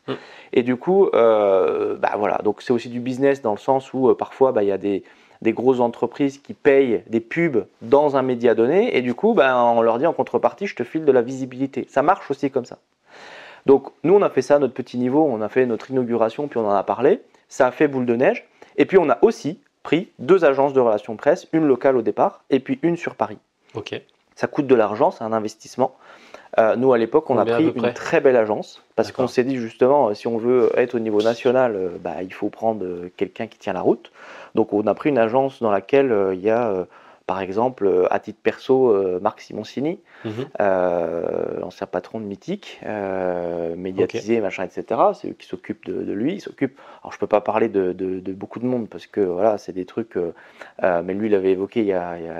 Il en a parlé, ok. Et bon, c'est quelques dizaines de milliers d'euros. C'est quelques dizaines de milliers d'euros. Ok. Et au niveau local, c'est quelques milliers d'euros. Quelques milliers d'euros. Quelques centaines de milliers d'euros en fonction de la mission. Ça peut être juste rédiger un communiqué de presse, ça peut être vous accompagner. Moi, mon attaché de presse à Paris, alors ça fait rêver, mais elle est venue me chercher à la gare, il y avait un van. C'est moi qui payais. Bien sûr. Mais c'est moi qui payais, c'est-à-dire qu'il y a des honoraires, mais c'est en plus nous qui payons les frais supplémentaires. C'est ça qui est rigolo. On est allé déjeuner avec des journalistes, etc. C'est moi qui ai payé le repas. Pour les journalistes et l'agence. Non, mais il faut le savoir. Oui, parce que sur le moment, moi, je ne le savais pas. Quoi. Je me suis dit, attends, ça me coûte déjà un bras. Et en plus, j'invite tout le monde. Mais Avec le c'est sourire. une belle expérience parce Et que oui. c'est vrai qu'on prend un van, on se balade dans Paris, on va sur RTL, BFM, sur le plateau de t'es BFM, fait un machin, etc. marathon, On se sent un peu star. On Mm. stresse aussi beaucoup pour être très franc, je pense. parce qu'on se dit, oh là, j'espère que je vais pas être idiot et dire des conneries ou être tout rouge. Mais bon, et voilà comment ça se passe en fait. Super expérience. Voilà ouais. comment ça se passe et c'est une belle expérience et on voit comment ça marche. On n'est pas du obligé de côté des médias. s'engager sur Non, un an, c'est peut-être 2-3 mois au niveau du lancement bien sûr. et ça fait vraiment, ça peut vraiment faire la différence et c'est une autre stratégie ou une stratégie supplémentaire par rapport à prendre 500 euros de budget publicité sur les réseaux sociaux C'est complètement différent. chaque jour. Hein. On est d'accord et c'est vrai qu'à chaque fois qu'on a eu des parutions comme ça, on a eu des pics d'audience sur le site, sur Bien ce genre sûr. de choses, ce qui est évident. Alors après, si je devais le refaire, je referais tout en lean startup, ce qu'on appelle lean Oui. startup, c'est-à-dire petit pas par petit pas. Et j'aurais pas cette folie des grandeurs et je prendrais vraiment le principe de la boule de neige. Là, j'ai voulu en fait commencer d'entrée de jeu et même avec justement les relations presse. Honnêtement, je pense que j'aurais eu exactement les mêmes choses, sauf que ça aurait peut-être pris 6 mois de plus. Mais j'aurais économisé quelques dizaines de milliers d'euros, c'est pas anodin. Sauf que c'était prévu dans la stratégie de départ. C'est-à-dire dès le premier jour, j'avais ce budget-là qui allait être utilisé à un moment donné par rapport à ça. Parce que justement, j'étais peut-être impatient et je voulais aller tout de suite. À refaire, une start-up fait pas comme ça. Donc là, j'ai un peu fait comme si j'étais un grand groupe et qu'on voulait lancer une boîte et qu'on y allait plein pot. Mais très souvent, dans ces expériences-là, justement, c'est celle-là qui marche pas bien. Donc, vaut mieux partir plus bas. Accepter en fait d'y aller au fur et à mesure et grossir et moi en fait j'étais trop grand au départ et je pense que ça a été vraiment l'erreur principale. La deuxième c'est si j'analyse l'échec financier, c'est de ne pas avoir coupé certaines dépenses plus tôt. Mais ça, c'était aussi peut-être mon ego qui parlait, ma fierté, l'humain, la gentillesse, j'en sais rien, bref, il y a plein de choses mélangées. Voilà, donc voilà sur ce projet, mais j'ai appris énormément de choses et ce qui est bien de retenir, c'est que finalement, et je le dis, enfin tu m'as pas demandé de dire ça, hein, je le dis parce que j'en suis convaincu, alors ça n'a pas été toujours facile, parce qu'il faut le digérer, cette expérience, il faut la digérer, mais bon, on dit échec, on peut changer de mot et en prendre un plus positif, dire c'était une belle expérience. Après moi ça ne me pose pas de souci de dire échec, parce qu'en vrai, j'ai perdu la partie sur ce truc-là, mais c'est pas très grave. Et en fait, c'est vraiment ça qui m'a fait passer encore une dimension, j'ai l'impression, dans mon esprit, dans ma façon de voir les choses, avec l'analyse, etc. Et je pense que j'ai grandi à une vitesse folle par rapport à ça. Et donc, je vous souhaite de faire ce même genre d'expérience. Lancez-vous dans tous les cas. Franchement, plantez-vous, c'est pas grave. Allez-y. En France, il y a plein de choses qui sont pas bien, les voitures c'est pas bien, la réussite c'est pas bien, et puis se planter c'est pas bien non plus. Donc finalement, on se demande ce qu'il faut faire. Réussir c'est pas bien et se planter c'est pas bien non plus. Donc faut être dans le moule. Bah non, faites les deux. Plantez-vous et c'est ça qui vous fera réussir. Et finalement, faites les deux extrêmes. Et puis éclatez-vous au passage, ça sera bien. Ça nous amène du coup naturellement sur cette expérience-là. T'a indiqué que tu étais vraiment un accompagnateur et un révélateur peut-être d'entrepreneurs, de les faire passer d'une entreprise qui démarre à quelque chose qui est structuré, qui peut se permettre d'aller plus loin. Et du coup, tu lances le mastermind, le cercle vertueux. Encore une belle expérience. On est en plein dedans. Moi, j'en fais partie depuis le début. Et ça a été très, très riche. Partage-nous un petit peu ta réflexion au début, le pourquoi et comment tu démarres tout ça. Alors, je suis fan d'entrepreneuriat. Ça, je pense que on l'aura compris au bout de comprend. Je prends vraiment du plaisir. Ça m'éclate. C'est vraiment quelque chose. Si demain j'étais pas obligé de travailler pour subvenir à mes besoins, je continuerais ce que je fais d'entreprendre parce que ça m'amuse vraiment. Et je pense que même je ferais encore plus de choses. mais elles sont dans ma tête. Il faut y aller étape par étape. Oui, j'y vais maintenant, petit pas par petit pas. Donc forcément, il y a ça qui me compose. Il y a le fait que si j'analyse mes compétences, les choses que je sais faire, accompagner des indépendants, je sais faire, puisque je le fais depuis un certain temps. Donc là, je remets en arrière avant de créer ce mastermind. C'était des questions que je me suis posées. Là, un espèce de bilan. Je fais souvent des bilans moi, pour voir ce qui se passe, pour piloter. Voilà, pour piloter. Puis, et puis c'était justement après ce projet que j'ai évoqué juste avant, me dire tiens, qu'est-ce que je fais? Est-ce que j'arrête et puis je me calme en me disant bon allez hop, j'arrête tous les projets complémentaires et puis je fais, parce que j'aurais très bien pu faire que ça. Hein. Puis c'est une activité sur la gestion de patrimoine qui fonctionne très très bien. Mais je pense que c'est un peu viscéral quelque part. Il y a aussi une autre raison un peu plus pragmatique, c'est que sur le projet, j'ai financé beaucoup de choses à titre perso, mais j'ai aussi endetté au niveau de la société. Et qui dit endettement dit soit je clôture et puis j'ai une ardoise, et puis ma foi, l'ardoise, elle est à la collectivité ou elle est à la banque. Ça arrive. Et ça c'était pas trop. Moi, j'aime pas trop ça. Soit il faut que je continue à rembourser. Et puis à un moment donné, s'il faut payer toujours des charges, même s'il n'y a plus de salariés et choses comme ça, faut trouver des recettes quelque part. Donc ça a été aussi le déclencheur et le questionnement. Bon. Les indépendants, donc je connais sur la gestion de patrimoine, j'en ai accompagné plein, je continue à le faire, je prends du plaisir, j'aime l'entrepreneuriat. Et puis finalement, ça s'est fait naturellement parce que c'est des rencontres, des discussions. Donc j'ai fait du consulting pour différents entrepreneurs à différents stades qui m'interrogeaient. Tiens, j'aimerais bien que tu nous dises. Donc ça pouvait être sur le développement commercial, ça pouvait être sur la stratégie, ça pouvait être sur les business plans, ça pouvait être sur l'expansion, le développement. Et puis finalement, je me suis dit, putain, mais ça, c'est un métier en fait. Mais je le fais naturellement. Et puis je faisais beaucoup de choses, parfois gratuitement, parfois avec un petit truc, etc. Et puis je me suis dit, mais ça, pourquoi en fait, j'ai pas fait. C'est un vrai métier en fait. Et ça s'est fait naturellement. Et donc pourquoi arriver au mastermind? Parce que toujours en étant dans ces analyses, etc., puis dans les business models, en me disant mais je pourrais accompagner plus de gens, et puis comment je pourrais faire, et puis comprendre les problématiques. Donc vraiment, j'essaye toujours de comprendre le marché et de faire un état des lieux assez précis de ce qui se passe. Donc ce que moi je ressentais en tant qu'entrepreneur quand je me suis lancé, après, quand j'ai eu des problématiques, quand j'avais pas de problématiques, mais que j'en avais d'autres, parce qu'on en a tout le temps en fait finalement.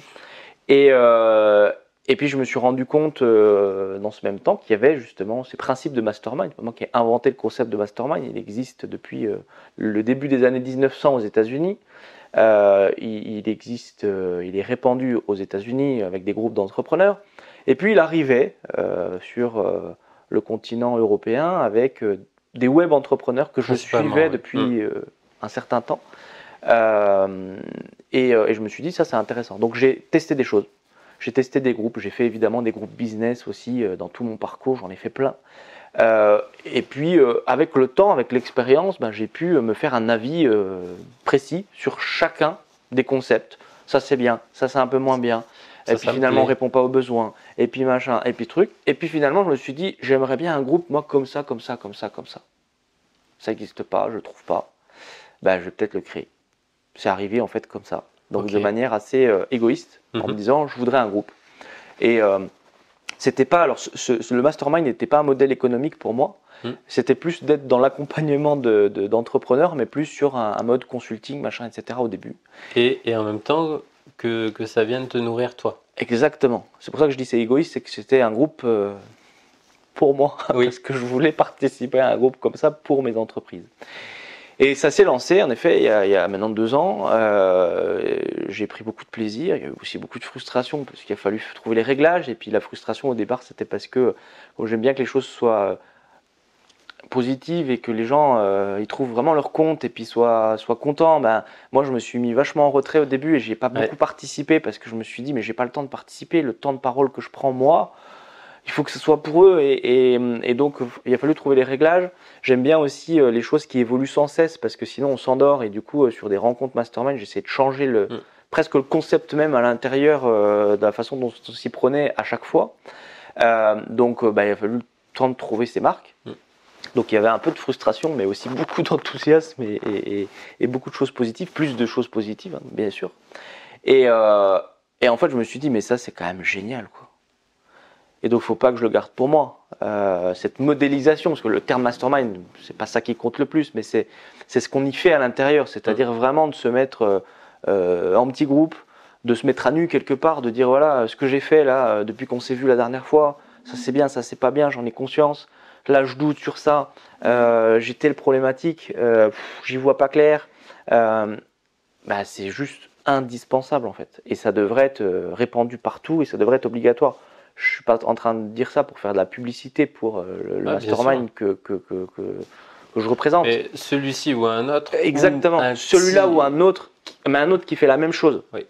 C'est là où il faut trouver un autre qui fait la même chose, ou il faut le créer. Ou créer-le, ou avoir le... Voilà, parce que derrière le terme mastermind, il y a un peu beaucoup de choses. Et il faut qu'il y ait ce même mode de fonctionnement quelque part. Et vraiment, on peut le faire. Et donc, j'ai eu envie de le proposer à plus de monde. J'ai évoqué mon pourquoi tout à l'heure. Donc, le fait d'inspirer et d'aider les gens, ça compte pour moi beaucoup.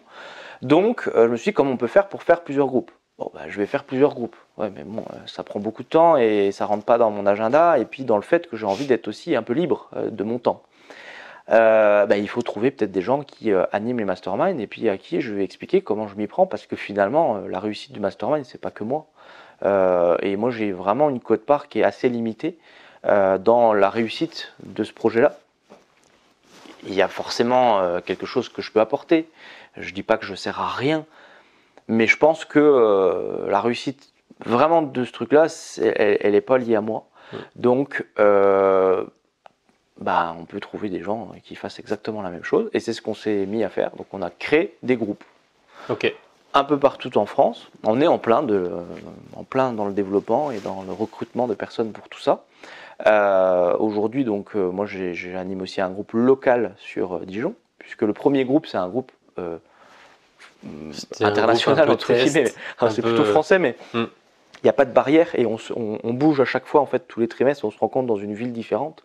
Donc il n'y a pas de notion de tu es sur Dijon ou sur Paris non, on s'en fiche. C'est un peu différent. Et là j'ai fait un truc un peu différent, c'est des entrepreneurs locaux qui se rencontrent dans le même objectif avec un animateur ou une animatrice qui fédère le groupe en local. Et du coup moi j'ai pris un groupe à Dijon et on a recruté d'autres animateurs, facilitateurs, on appelle ça comme on veut. Un peu partout en France. On est aujourd'hui à une trentaine et le chiffre évolue sans cesse. Donc il sera encore différent au moment où vous écouterez peut-être le podcast. Mais, et la vision, c'est bien d'avoir une couverture sur tous les départements de France avec à chaque fois des groupes d'une dizaine de personnes, 10-15 personnes. C'est pas des groupes de 50 parce qu'on ne peut pas faire ce travail-là si on dépasse justement la quinzaine de personnes. Beaucoup de valeur.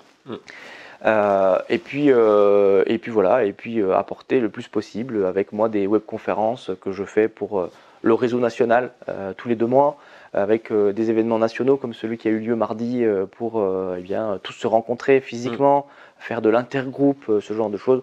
Moi ça me donne vraiment beaucoup de joie. Et puis personnellement, ça a assouvi aussi ma boulimie de toucher à plein de projets différents. Parce qu'en fait, indirectement, quand j'accompagne des gens qui sont dans la restauration... Il y a plein de domaines d'activité. Et oui, je touche à des domaines complètement différents. Et ça, moi, ça me plaît vraiment. Ça me plaît vraiment. Et puis, il y a plein d'autres projets qui naissent de tout ça aussi. On est en train de créer une entreprise avec un des groupes, tous ensemble, parce que c'est un challenge. On est en train... Alors, voilà, je trouve que c'est fun. C'est bien. Alors évidemment, ça apporte aussi plein de contraintes, ça apporte aussi des soucis sur le focus, etc. Aujourd'hui, encore une fois, avec le recul, etc., je pense que je sais où je vais et je sais comment je m'organise. Je l'ai dit tout à l'heure, mon activité principale, c'est le conseil en gestion de patrimoine, donc je sais être très efficace là-dedans et structuré. Et je l'ai fait pendant un temps, c'est que j'étais moins sur cette activité parce que forcément, quand le bateau prend l'eau de l'autre côté, on est happé, etc. Et ça aurait pu me mettre en danger sur le groupe complet parce que j'aurais pu mettre en danger l'activité historique principale.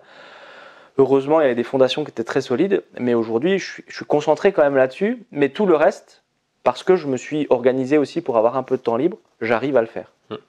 Et puis ça m'éclate. Donc c'est comme des passions, des hobbies que je pourrais faire jusque-là. Voilà.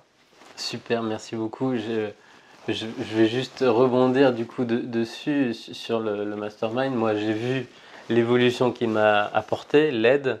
C'est comme si on se constituait un conseil de surveillance, un board dans les grands groupes. C'est une obligation. Nous, en fait, à notre niveau d'entrepreneurs qui démarrons ou pas, ou qui avons quelques salariés, en tout cas on se constitue une petite équipe, on peut se constituer son board, son conseil de surveillance, qui nous connaît à force très très bien. Une dizaine, 12 membres, on se connaît très très bien. Tout à fait. On a ce niveau de presque de relation amicale, hein, on peut le dire. Mais on sait qu'on peut tout se dire pendant ces laps de temps. On peut tout dire aussi, donc tout mettre sur la table. Oui. Nos difficultés, nos croyances, nos doutes, nos peurs, nos blocages. Et d'un coup, on s'allège et on a tout de suite un retour, un feedback concret de nos pairs. Donc ce sont pas c'est pas notre famille, c'est pas notre conjoint, notre conjointe, c'est pas nos amis qui sont dans un autre modèle, salarié peut-être. Donc tout de suite on sait que le retour il est pertinent. Il est concret, on peut le mettre en place puisque c'est des personnes. Et il est profond, c'est-à-dire qu'il est sur l'intégralité du business parce que la famille, etc., elle voit une partie ce qu'on fait, de nous, mais elle voit ce qui flotte de l'iceberg, quoi. Ouais, c'est exactement ça. Et donc, partant de ce principe-là, ce constat-là, je suis un petit peu comme toi, j'aime beaucoup aussi aider. Je pense que c'est aussi ma force de poser des bonnes questions, d'où le podcast, et de rencontrer beaucoup d'entrepreneurs, de monde inspirant. Donc, je vous ai un petit peu laissé voir, vous adapter, essayer, tester des choses là, sur le cours de l'année. Et c'est pour ça que je suis très content d'ouvrir moi-même, d'animer moi-même un nouveau groupe, le Cercle Vertueux sur Clermont-Ferrand à partir du début d'année. Et je pense que ça peut apporter une autre facette de ces groupes et de ces réseaux qu'on connaît tous. C'est vraiment, il y a une dimension vraiment de bienveillance, d'entraide, de prise de recul, autre que uniquement du réseautage, du paraître. Parce que, tu l'as vu, lui, il était là-bas, on va pas citer de nom, mais c'est un petit peu ça sur quelques autres, sur d'autres réseaux. Là, c'est pas ça. C'est se constituer une famille entrepreneuriale, j'ai envie de dire. Et après, donc ça c'est bien parce que c'est au niveau local, donc quasiment automatiquement, potentiellement, il y aura du business interne. C'est la cerise sur le gâteau. Et c'est le bonus, et c'est vraiment génial quand ça se passe comme ça. Mais c'est pas le but premier. Et après, se constituer, on l'a vu là, donc mardi, avec la journée nationale, on était 60-70 membres du coup de ce nouveau réseau, qui est nouveau maillage qui est en train de se constituer. C'est instantané. En un claquement de doigts, on a les mêmes valeurs, on connaît les fondements du cercle vertueux, et du coup, on parle tout de suite, très très facilement, aisément, de tout, de nos activités ou pas. Mais en tout cas, c'est très facile de rentrer en contact avec tous ces membres sur toute la France, bientôt Suisse, Belgique même. Donc ça a vraiment une très très forte valeur, et c'est une obligation quand on est entrepreneur, je pense, de se rapprocher de structures comme ça, ou de se la créer. Ou de se la créer. Merci pour tout ce que tu viens de dire, et puis surtout merci pour ta confiance aussi. On est très très content de t'avoir dans notre projet, qui est le tien aussi, aujourd'hui, et voilà, ça va être génial. Ça va être génial. Les projets des uns deviennent limite les projets des autres, et c'est un projet commun. Ça c'est une dimension autre, et quand on peut se le permettre, quand on l'atteint, c'est vraiment super intéressant. Pour essayer de se diriger sur la clôture de la conversation, je pense que là, est-ce que tu pourrais nous partager un petit peu ton organisation, tes outils, ce qui marche pour toi, potentiellement ne marchera pas pour d'autres, mais il y a quand même une base intéressante. Moi, j'en ai adopté quelques-uns. Je les ai adaptés aussi à ma personnalité, à mon fonctionnement. Je sais que tu as des fiches, je sais que tu as des tableaux de bord, tu as des sessions de bilan. On parle tu nous avais partagé l'heure en or dans sa semaine pour son écosystème entrepreneurial. Est-ce que tu peux nous faire un petit point dessus? Oui, avec plaisir. Il y a plein de choses que j'utilise au quotidien. J'ai une hygiène et une routine assez particulière dans mon mode de fonctionnement. Alors déjà, tu l'as dit tout à l'heure en introduction, on est dans les bureaux. Moi, j'ai décidé de travailler en bureau assez vite. Quand je me suis lancé, j'en avais pas. Je me suis rendu compte que c'était compliqué pour moi. J'étais happé par tout ce qu'il pouvait y avoir dans la maison, l'appartement à l'époque. Que ce soit la télé, les news, le machin, le truc, un truc à faire, bref, j'étais pas très efficace. Ça remonte un petit peu, donc il n'y avait pas les coworking, les machins, les trucs, et je me suis dit en fait il faut que je trouve un espace pour travailler, donc j'ai décidé de prendre des bureaux. Diversification et investissement diversification, immobilier. exactement, donc voilà, Okay. Ça a été un moyen aussi de lancer en effet un investissement immobilier, etc. Là, ils sont vendus, mais on n'a pas encore déménagé parce qu'on a négocié dans la vente d'y rester quelques mois, le temps de trouver autre chose. Donc je vais retrouver autre chose, parce que pour moi c'est indispensable d'avoir cette hygiène. Quand je suis au bureau pour travailler, en fait je ne vais pas faire autre chose. Donc ça c'est la première règle. J'essaye de faire un peu de fractionner. Moi, je suis plus fractionné que course de fond. Donc que ce soit dans une journée, ou que ce soit dans une semaine, ou que ce soit jusqu'aux prochaines vacances, j'aime bien savoir ce qui me reste et être sur un mode de fonctionnement entre guillemets court. Donc mes vacances, elles sont déjà planifiées à l'avance. Je sais que, et globalement, vu que j'ai 2 garçons qui sont à l'école, je prends des vacances à toutes les vacances scolaires. C'est comme ça. C'est acté et du coup, il n'y a pas est-ce que je vais en prendre ou pas en prendre. Elles sont faites et je sais que quand je reprends, globalement, j'ai des sessions d'1 mois et demi avant de pouvoir prendre du recul de manière plus importante pendant au moins une semaine. Ça c'est aussi donc un deuxième élément, donc bureau, ça. Les fiches, en effet, j'ai des fiches que j'utilise chaque semaine où en gros j'ai réparti sur chacune de mes activités les thématiques fortes de chacune des entreprises. Que ce soit aller chercher de nouveaux clients, que ce soit m'occuper des clients existants, que ce soit m'occuper de l'équipe, que ce soit d'aller chercher de nouvelles personnes, que ce soit de m'occuper des partenaires, que ce soit... Donc j'ai créé en fait des catégories. J'ai juste un titre. Et en gros, une fois par mois, je me pose devant cette feuille qui est vierge et je me dis qu'est-ce que je pourrais faire, qu'est-ce que j'ai à faire dans chacune des catégories, ça c'est la première chose, et qu'est-ce que je pourrais faire pour aller plus loin dans cette catégorie. Et c'est là où je me pose des questions et du coup je trouve des réponses et j'ai des idées. Et tout le monde me dit ah mais t'as vachement d'idées. Oui mais c'est juste parce qu'en fait je me pose la question. Parce que le cerveau fonctionne comme ça. Des idées, ok, mais franchement, j'ai pas l'impression d'avoir des idées folles.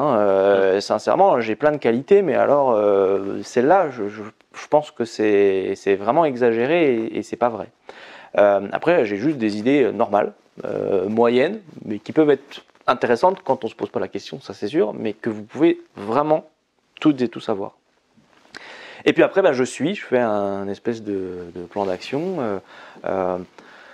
Pour être très franc, j'ai pas une organisation parfaite. Alors j'aime bien être très très carré. Donc pendant un temps, j'avais essayé de dire tel jour c'est telle activité, tel jour c'est l'autre, etc. Je le fais de temps en temps, j'y arrive. Puis après je dérape parce que j'ai beau connaître tout ça et c'est pour ça que c'est un travail sur soi en permanence. On refait des bêtises, on reflirte avec des trucs qui sont pas bons parce que voilà, que ce soit procrastination, que ce soit. Donc j'essaye de me réinventer tout le temps. Vous savez, un peu comme le principe, là on est en fin d'année, au moment où on tourne en tout cas ce podcast, cet enregistrement, en début d'année en général il y a les vœux, puis on a tendance à faire plein de bonnes résolutions, puis à faire un coup de frais, de neuf, etc. Moi j'essaie de faire ça à chaque fois que je pars en vacances. Et donc comme je pars tous les mois et demi en vacances, tous les mois et demi j'essaie d'avoir une organisation nouvelle. Des fois ça m'arrive d'acheter un nouveau cahier de notes tous les mois et demi, oui. juste pour... Bien sûr. le refaire proprement, parce qu'au bout d'un moment, j'avais fait des onglets et des intercalaires avec chacune des activités, puis au bout d'un moment, tout est mélangé, tout est machin, et puis j'ai besoin d'être structuré. Donc quand je pars en vacances, mon bureau, il est tout net, les dossiers sont rangés, et puis je me suis pris au moins une demi-journée, sauf quand j'ai eu vraiment un coup de... Ça m'est déjà arrivé, hein. Ça me arrivera demain, un coup de bourre, et puis j'ai pas pu, mais en général, je suis pas bien pendant les vacances. Puis je suis pas bien pour le retour non plus. Donc j'essaye de me prendre une demi-journée pour structurer les choses, pour me dire tiens, pourquoi je pourrais pas changer tel mode de classement, de machin, de truc dans ma tête, mon ordinateur, voilà, je fais un coup de neuf. Ça, c'est quelque chose en tout cas pour moi important, qui fonctionne bien et qui est important. Et rentrer de vacances et puis avoir, ou même de week-end, hein, un bureau en vrac, alors moi ça va me démotiver. Je suis pas dans de bonnes dispositions pour avancer, quoi. Moi, je l'avais appris sur le chantier, tu pars du chantier, il faut que ce soit propre parce que le lendemain, ça sera déjà plus facile pour se remettre en route. C'est plus facile, plus et c'est plus agréable, et plus sécurisé, oui, c'est sûr. Et en fait, c'est pareil pour nous. C'est ça. Dans le principe de l'organisation de son temps, c'est pareil, alors je le fais pas tous les jours, mais j'essaye régulièrement d'aller chercher mes enfants à l'école, de les amener le matin.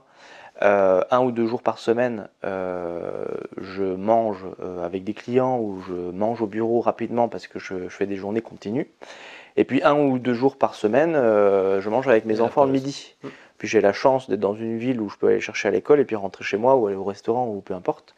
Et ça, c'est un vrai luxe, je trouve, à la fois d'avoir ce temps-là et puis de pouvoir faire ça. Bon, il y a des semaines, et là ça fait 3 semaines que j'enchaîne au moins 3 semaines où j'y suis allé peut-être 1 ou 2 fois seulement. Oui. Mais il y a des périodes et c'est pas grave, mais je sais que pour moi c'est important et puis je me le répète en me disant là maintenant il faudrait peut-être que tu retournes les chercher parce que c'est important et pour eux et pour toi. Je travaille plus le mercredi de la journée au bureau, c'est-à-dire que c'est une journée off. C'est une journée où je suis censé ne pas travailler, où je suis censé m'occuper justement des garçons qui vont au sport, etc. Où je suis censé finalement travailler différemment, c'est-à-dire prendre le recul de la semaine, réfléchir, me poser des questions.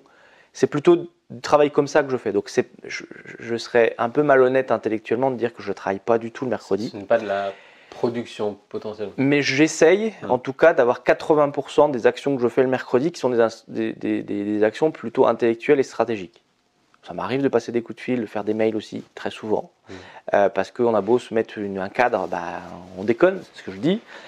Le but du jeu pour 2020, c'est de faire en sorte que ce mercredi, il soit uniquement sur la stratégie, voire même sur du off complet. Parce que je m'en rends compte, quand je débranche complètement le cerveau, c'est là où je reviens vachement mieux. Je pense que, comme tout sportif, on a besoin intellectuellement de laisser notre muscle parfois au calme pour qu'il se repose et puis pour qu'on puisse après le solliciter à fond. Donc l'objectif c'est d'avoir mon mercredi et même une demi-journée dans la semaine, soit le vendredi après-midi, soit éventuellement le lundi matin de plus, mais cette fois-ci exclusivement pour moi, pour prendre du temps pour moi, parce que c'est quelque chose que je prends peut-être pas suffisamment encore. Je fais du sport, j'ai pris un coach sportif, que tu connais d'ailleurs. Que j'ai interviewé hier. Andy. Mais je voudrais prendre encore un peu plus de temps pour moi parce qu'il est aussi essentiel. Et même si la famille est essentielle aussi, il ne faut pas s'oublier au passage. Qu'est-ce que je peux dire de plus? L'heure en or, c'est un peu le même principe. C'est-à-dire que moi, c'est même plus des heures en or aujourd'hui, c'est justement des journées ou des demi-journées en or où on analyse ce qui se passe. Voilà, on prend du temps. Ça peut être fait en vacances, ça peut être juste un café en terrasse, ça peut être aller dans un établissement qui nous plaît, dans un endroit qui nous plaît, ça peut être aller dans la forêt pour ceux qui aiment la nature, peu importe, pour se poser, pour prendre le temps, l'instant présent, et puis pour analyser un petit peu ce qui se passe dans notre vie professionnelle, de bien, de moins bien, ce qu'on pourrait changer, améliorer, optimiser. Encore une fois, si vous vous posez les questions, votre cerveau va se mettre en marche et vous allez avoir plein de réponses, plein d'idées, bonnes, mauvaises, peu importe. Mais ça va vous faire avancer et vous faire avancer beaucoup plus vite que si vous ne vous posez pas de questions. Donc voilà la règle, c'est j'essaie de me poser le plus de questions possible dans tous les domaines. J'essaie d'être curieux. Et puis j'ai un petit côté schizophrène quelque part, c'est qu'en fait dans ma manière de fonctionner, souvent je suis le patron et l'exécutant en même temps. C'est-à-dire que le patron s'adresse à l'exécutant, j'exagère, je ne suis pas schizophrène non plus au point de me dédoubler, mais je me dis, si là j'étais salarié, qu'est-ce que dirait mon patron? bah, il dirait que tu es en train de glander sévère. Et du coup, si tu veux pas travailler le mercredi, ben, en fait, tu as 4 jours où il faut que tu bosses à fond. Tu peux pas bosser moyennement. Donc il faut bosser vraiment à fond quand tu es là. Et c'est ce genre de choses que j'évoque. Je me dis, et voilà, tu es bien payé aujourd'hui, ou tu vas être bien payé demain. Moi, j'ai la chance de bien gagner ma vie aujourd'hui, d'avoir des choses matérielles, un confort qui est plutôt agréable. Ben oui, mais mon gars, il faut peut-être le mériter. Donc là, si tu fais ça, bah, tu vas être viré, parce qu'à un moment donné, en fait, ça ne tiendra pas. Et donc, c'est pour ça que je dis schizophrène, c'est que j'essaye de dire, voilà, tu mérites des trucs, faut les mériter, quoi. Et on est des humains, donc on est souvent faibles, on fait des conneries, et ça tout le temps. Donc il faut juste se le dire et se remettre dans le droit chemin, parce que voilà, on sort systématiquement du truc. Comme la méditation. Tout le temps. Donc après, voilà, il y a la méditation, il y a la cohérence cardiaque, il y a plein de choses. En méditation, quand on se dit qu'il faut arrêter de penser, être là, en fait, on dévie et on revient, on dévie, on revient, on dévie, on revient. C'est pareil, en fait. C'est ça. Mais c'est le plus souvent essayer de se remettre, reprendre conscience qu'on dévie, qu'on fait quelque chose de moins bien, de moins efficace, et de revenir. Et plus souvent, on se met en position de prise de recul, de méditation, de conscientisation. On peut revenir. C'est ça. Donc voilà en gros ce que je peux dire. Après sur la visualisation, il y en a qui ont des cahiers de rêve, des cadres de vision, etc. Moi je les change aussi. Oui. Un peu comme ce que je disais. Il faut mettre à jour en fait. Ouais, mais très souvent dans l'année je les change. Alors c'est les mêmes objectifs. Mais je les présente de manière différente. Des fois, il y en a qui l'ont, vous savez, dans le fond d'écran de l'ordi ou du téléphone, etc. Moi, je l'ai fait aussi. Sauf qu'au bout d'un certain temps, ça fait partie du décor, on ne le voit plus. Un beau tableau sur son frigo, on ne le voit plus. Donc en fait, moi, je les change régulièrement et je m'oblige dans ces temps d'heures en heure ou de moments à me dire, attends, il faudrait peut-être que je reprenne du temps là-dessus parce que c'est un basique, c'est un fondamental. Et voilà, et ça m'aide.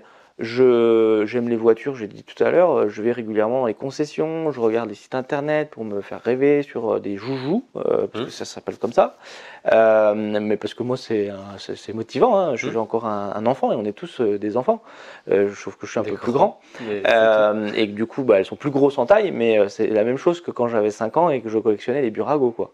Et tu es dans mon bureau et tu vois qu'il y en a quelques-unes qui traînent même en modèle réduit. Voilà, je me fais rêver régulièrement parce que c'est important. Donc ça aussi, faites-le dans votre quotidien.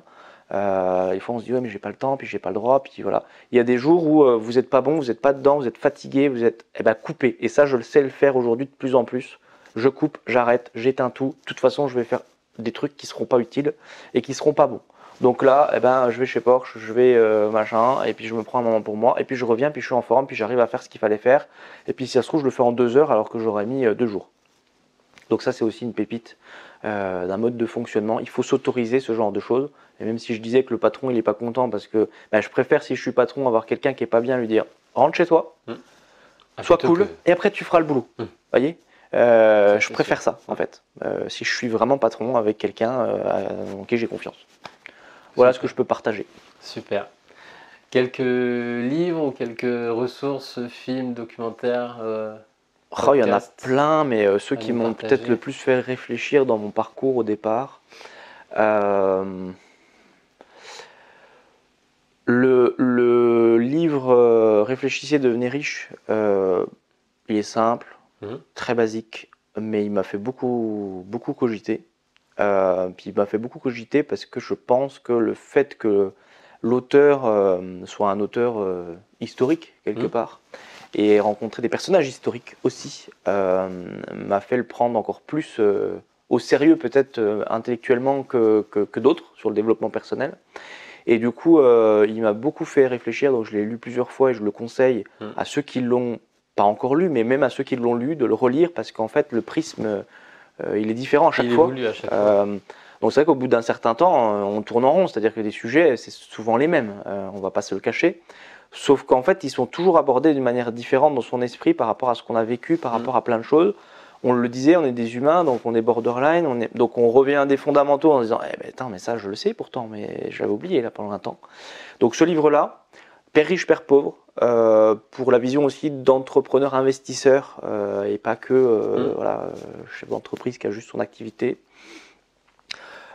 Sur les films, sur l'entrepreneuriat à proprement parler, j'en ai pas beaucoup regardé, mais j'aime bien le film, je sais plus comment il s'appelle, sur l'histoire de McDonald's, qui est un film un peu business. Le fondateur. J'aime bien Inception, qui fait aussi pas mal réfléchir sur certaines choses, un peu philosophique, mais qui fait réfléchir. J'aime bien le film Le Secret, sur le développement personnel, la loi d'attraction, on appelle ça comme on veut, qui m'a fait réfléchir aussi. Alors c'est pas une clé absolue, et après justement ça m'a permis de réfléchir et puis de mettre à jour certaines choses, mais parce que je l'avais vu en film, donc c'est pour ça que je l'évoque. Voilà pour les films. Après c'est des films qui me font rigoler plus que réfléchir en général. Mais tous les bouquins sont utiles, donc Cooper par exemple, ou des choses comme ça peuvent être utiles. Attention, par contre, je le dis au passage, c'est bien parce que c'est en un temps court, mais au bout d'un certain temps, je pense qu'on a besoin de... Moi je l'ai coupé à un moment. Ouais, parce qu'en fait c'est que des résumés, et du coup ça tourne trop vite en rond parce que c'est toujours les mêmes thématiques, et on a besoin, donc lisez peut-être les livres en diagonale, c'est-à-dire regardez dans le bouquin les parties sur lesquelles vous dites ah ben là j'ai envie de creuser plus. Vous n'êtes pas obligé de lire le livre de la première à la dernière page en intégralité, mais prenez quand même peut-être plus les bouquins au bout d'un certain temps. Vous voyez, c'est une question d'étape. Moi je fais ma petite veille sur Cooper, et puis après j'achète beaucoup de livres. Je lis souvent intro, sommaire, intro, conclusion, et 1 ou 2 chapitres au milieu. C'est ça. Et j'ai du coup le domaine, le style, le sens dans ma bibliothèque, et je reviens piocher. Ouais, mais c'est ce que je conseille, c'est ce qu'il faut faire. Un autre qui m'a fait réfléchir, j'y repense, c'est la semaine de 4 heures, forcément aussi un basique, sur l'organisation, parce qu'au départ ça marchait bien, mais j'étais pas du tout dans cette logique-là. Là je suis en train de dire mercredi, etc. Sauf que 5, 6, 7 ans en arrière, c'était pas du tout mon mode de fonctionnement, et encore aujourd'hui, il faut que je lutte avec des croyances que j'ai à l'intérieur de ma petite tête. Donc ça m'a fait beaucoup réfléchir. Après c'est un peu utopiste peut-être dans certaines grave, au moins idées, le titre, mais c'est très accrocheur, ça fait beaucoup réfléchir, et voilà, moi j'ai envie de faire un livre dans ce sens-là aussi, peut-être un jour, pourquoi pas, la semaine de 3 jours, ou j'en sais rien. Ou 7 voitures pour 7 jours. Ça oui. Dernière question. Est-ce que tu aurais un petit mot pour tes 2 loulous, tes 2 enfants qui écouteront le podcast dans 10-15 ans, quand ils vont démarrer leur vie d'adulte, vie active? Un petit mot pour eux? Sans doute. Je m'y attendais pas à cette question. Oui. C'est particulier de faire cet exercice, et c'est émouvant quelque part, donc je prends sur moi. Ce que je veux leur dire, qu'ils s'éclatent, qu'ils s'amusent, tout simplement. Voilà. Super. Merci pour toutes ces pépites, tout ce partage de ce qui s'est bien passé, mal passé, un peu moins bien plutôt. Et je pense qu'il y a beaucoup de clés qu'il faut que nos auditeurs, auditrices implémentent. Une pépite dès qu'ils ont écouté, qu'ils mettent en place je sais pas, un premier fichier Excel pour piloter. Une chose à la fois. Ou une petite liste de tâches, 1 heure réservée dans son emploi du temps chaque mois, déjà au début, sur juste se poser des questions, les bonnes questions pour que son cerveau soit activé, et petit à petit je pense qu'on s'améliore, et il y a des résultats à la clé, puisque c'est du long terme. C'est ça. Merci beaucoup Damien. Merci à toi. Un très grand merci à toi d'avoir écouté cette discussion jusqu'au bout. Nous espérons qu'elle t'a donné envie de passer à l'action dès aujourd'hui. Tu as une remarque, un conseil ou un besoin? Appelle-nous au 06 59 07 64 99 ou envoie-nous un email à l'adresse suivante: avouslesstudios@a-2 venturehumaine.com. Nous serons ravis d'échanger avec toi. On se retrouve bientôt sur ton application favorite, donc abonne-toi. Partage cet épisode autour de toi et laisse-nous un avis 5 étoiles sur iTunes Podcast. En attendant la prochaine conversation, deviens un aventurier de ta vie. Nous te souhaitons une semaine extraordinaire. À bientôt!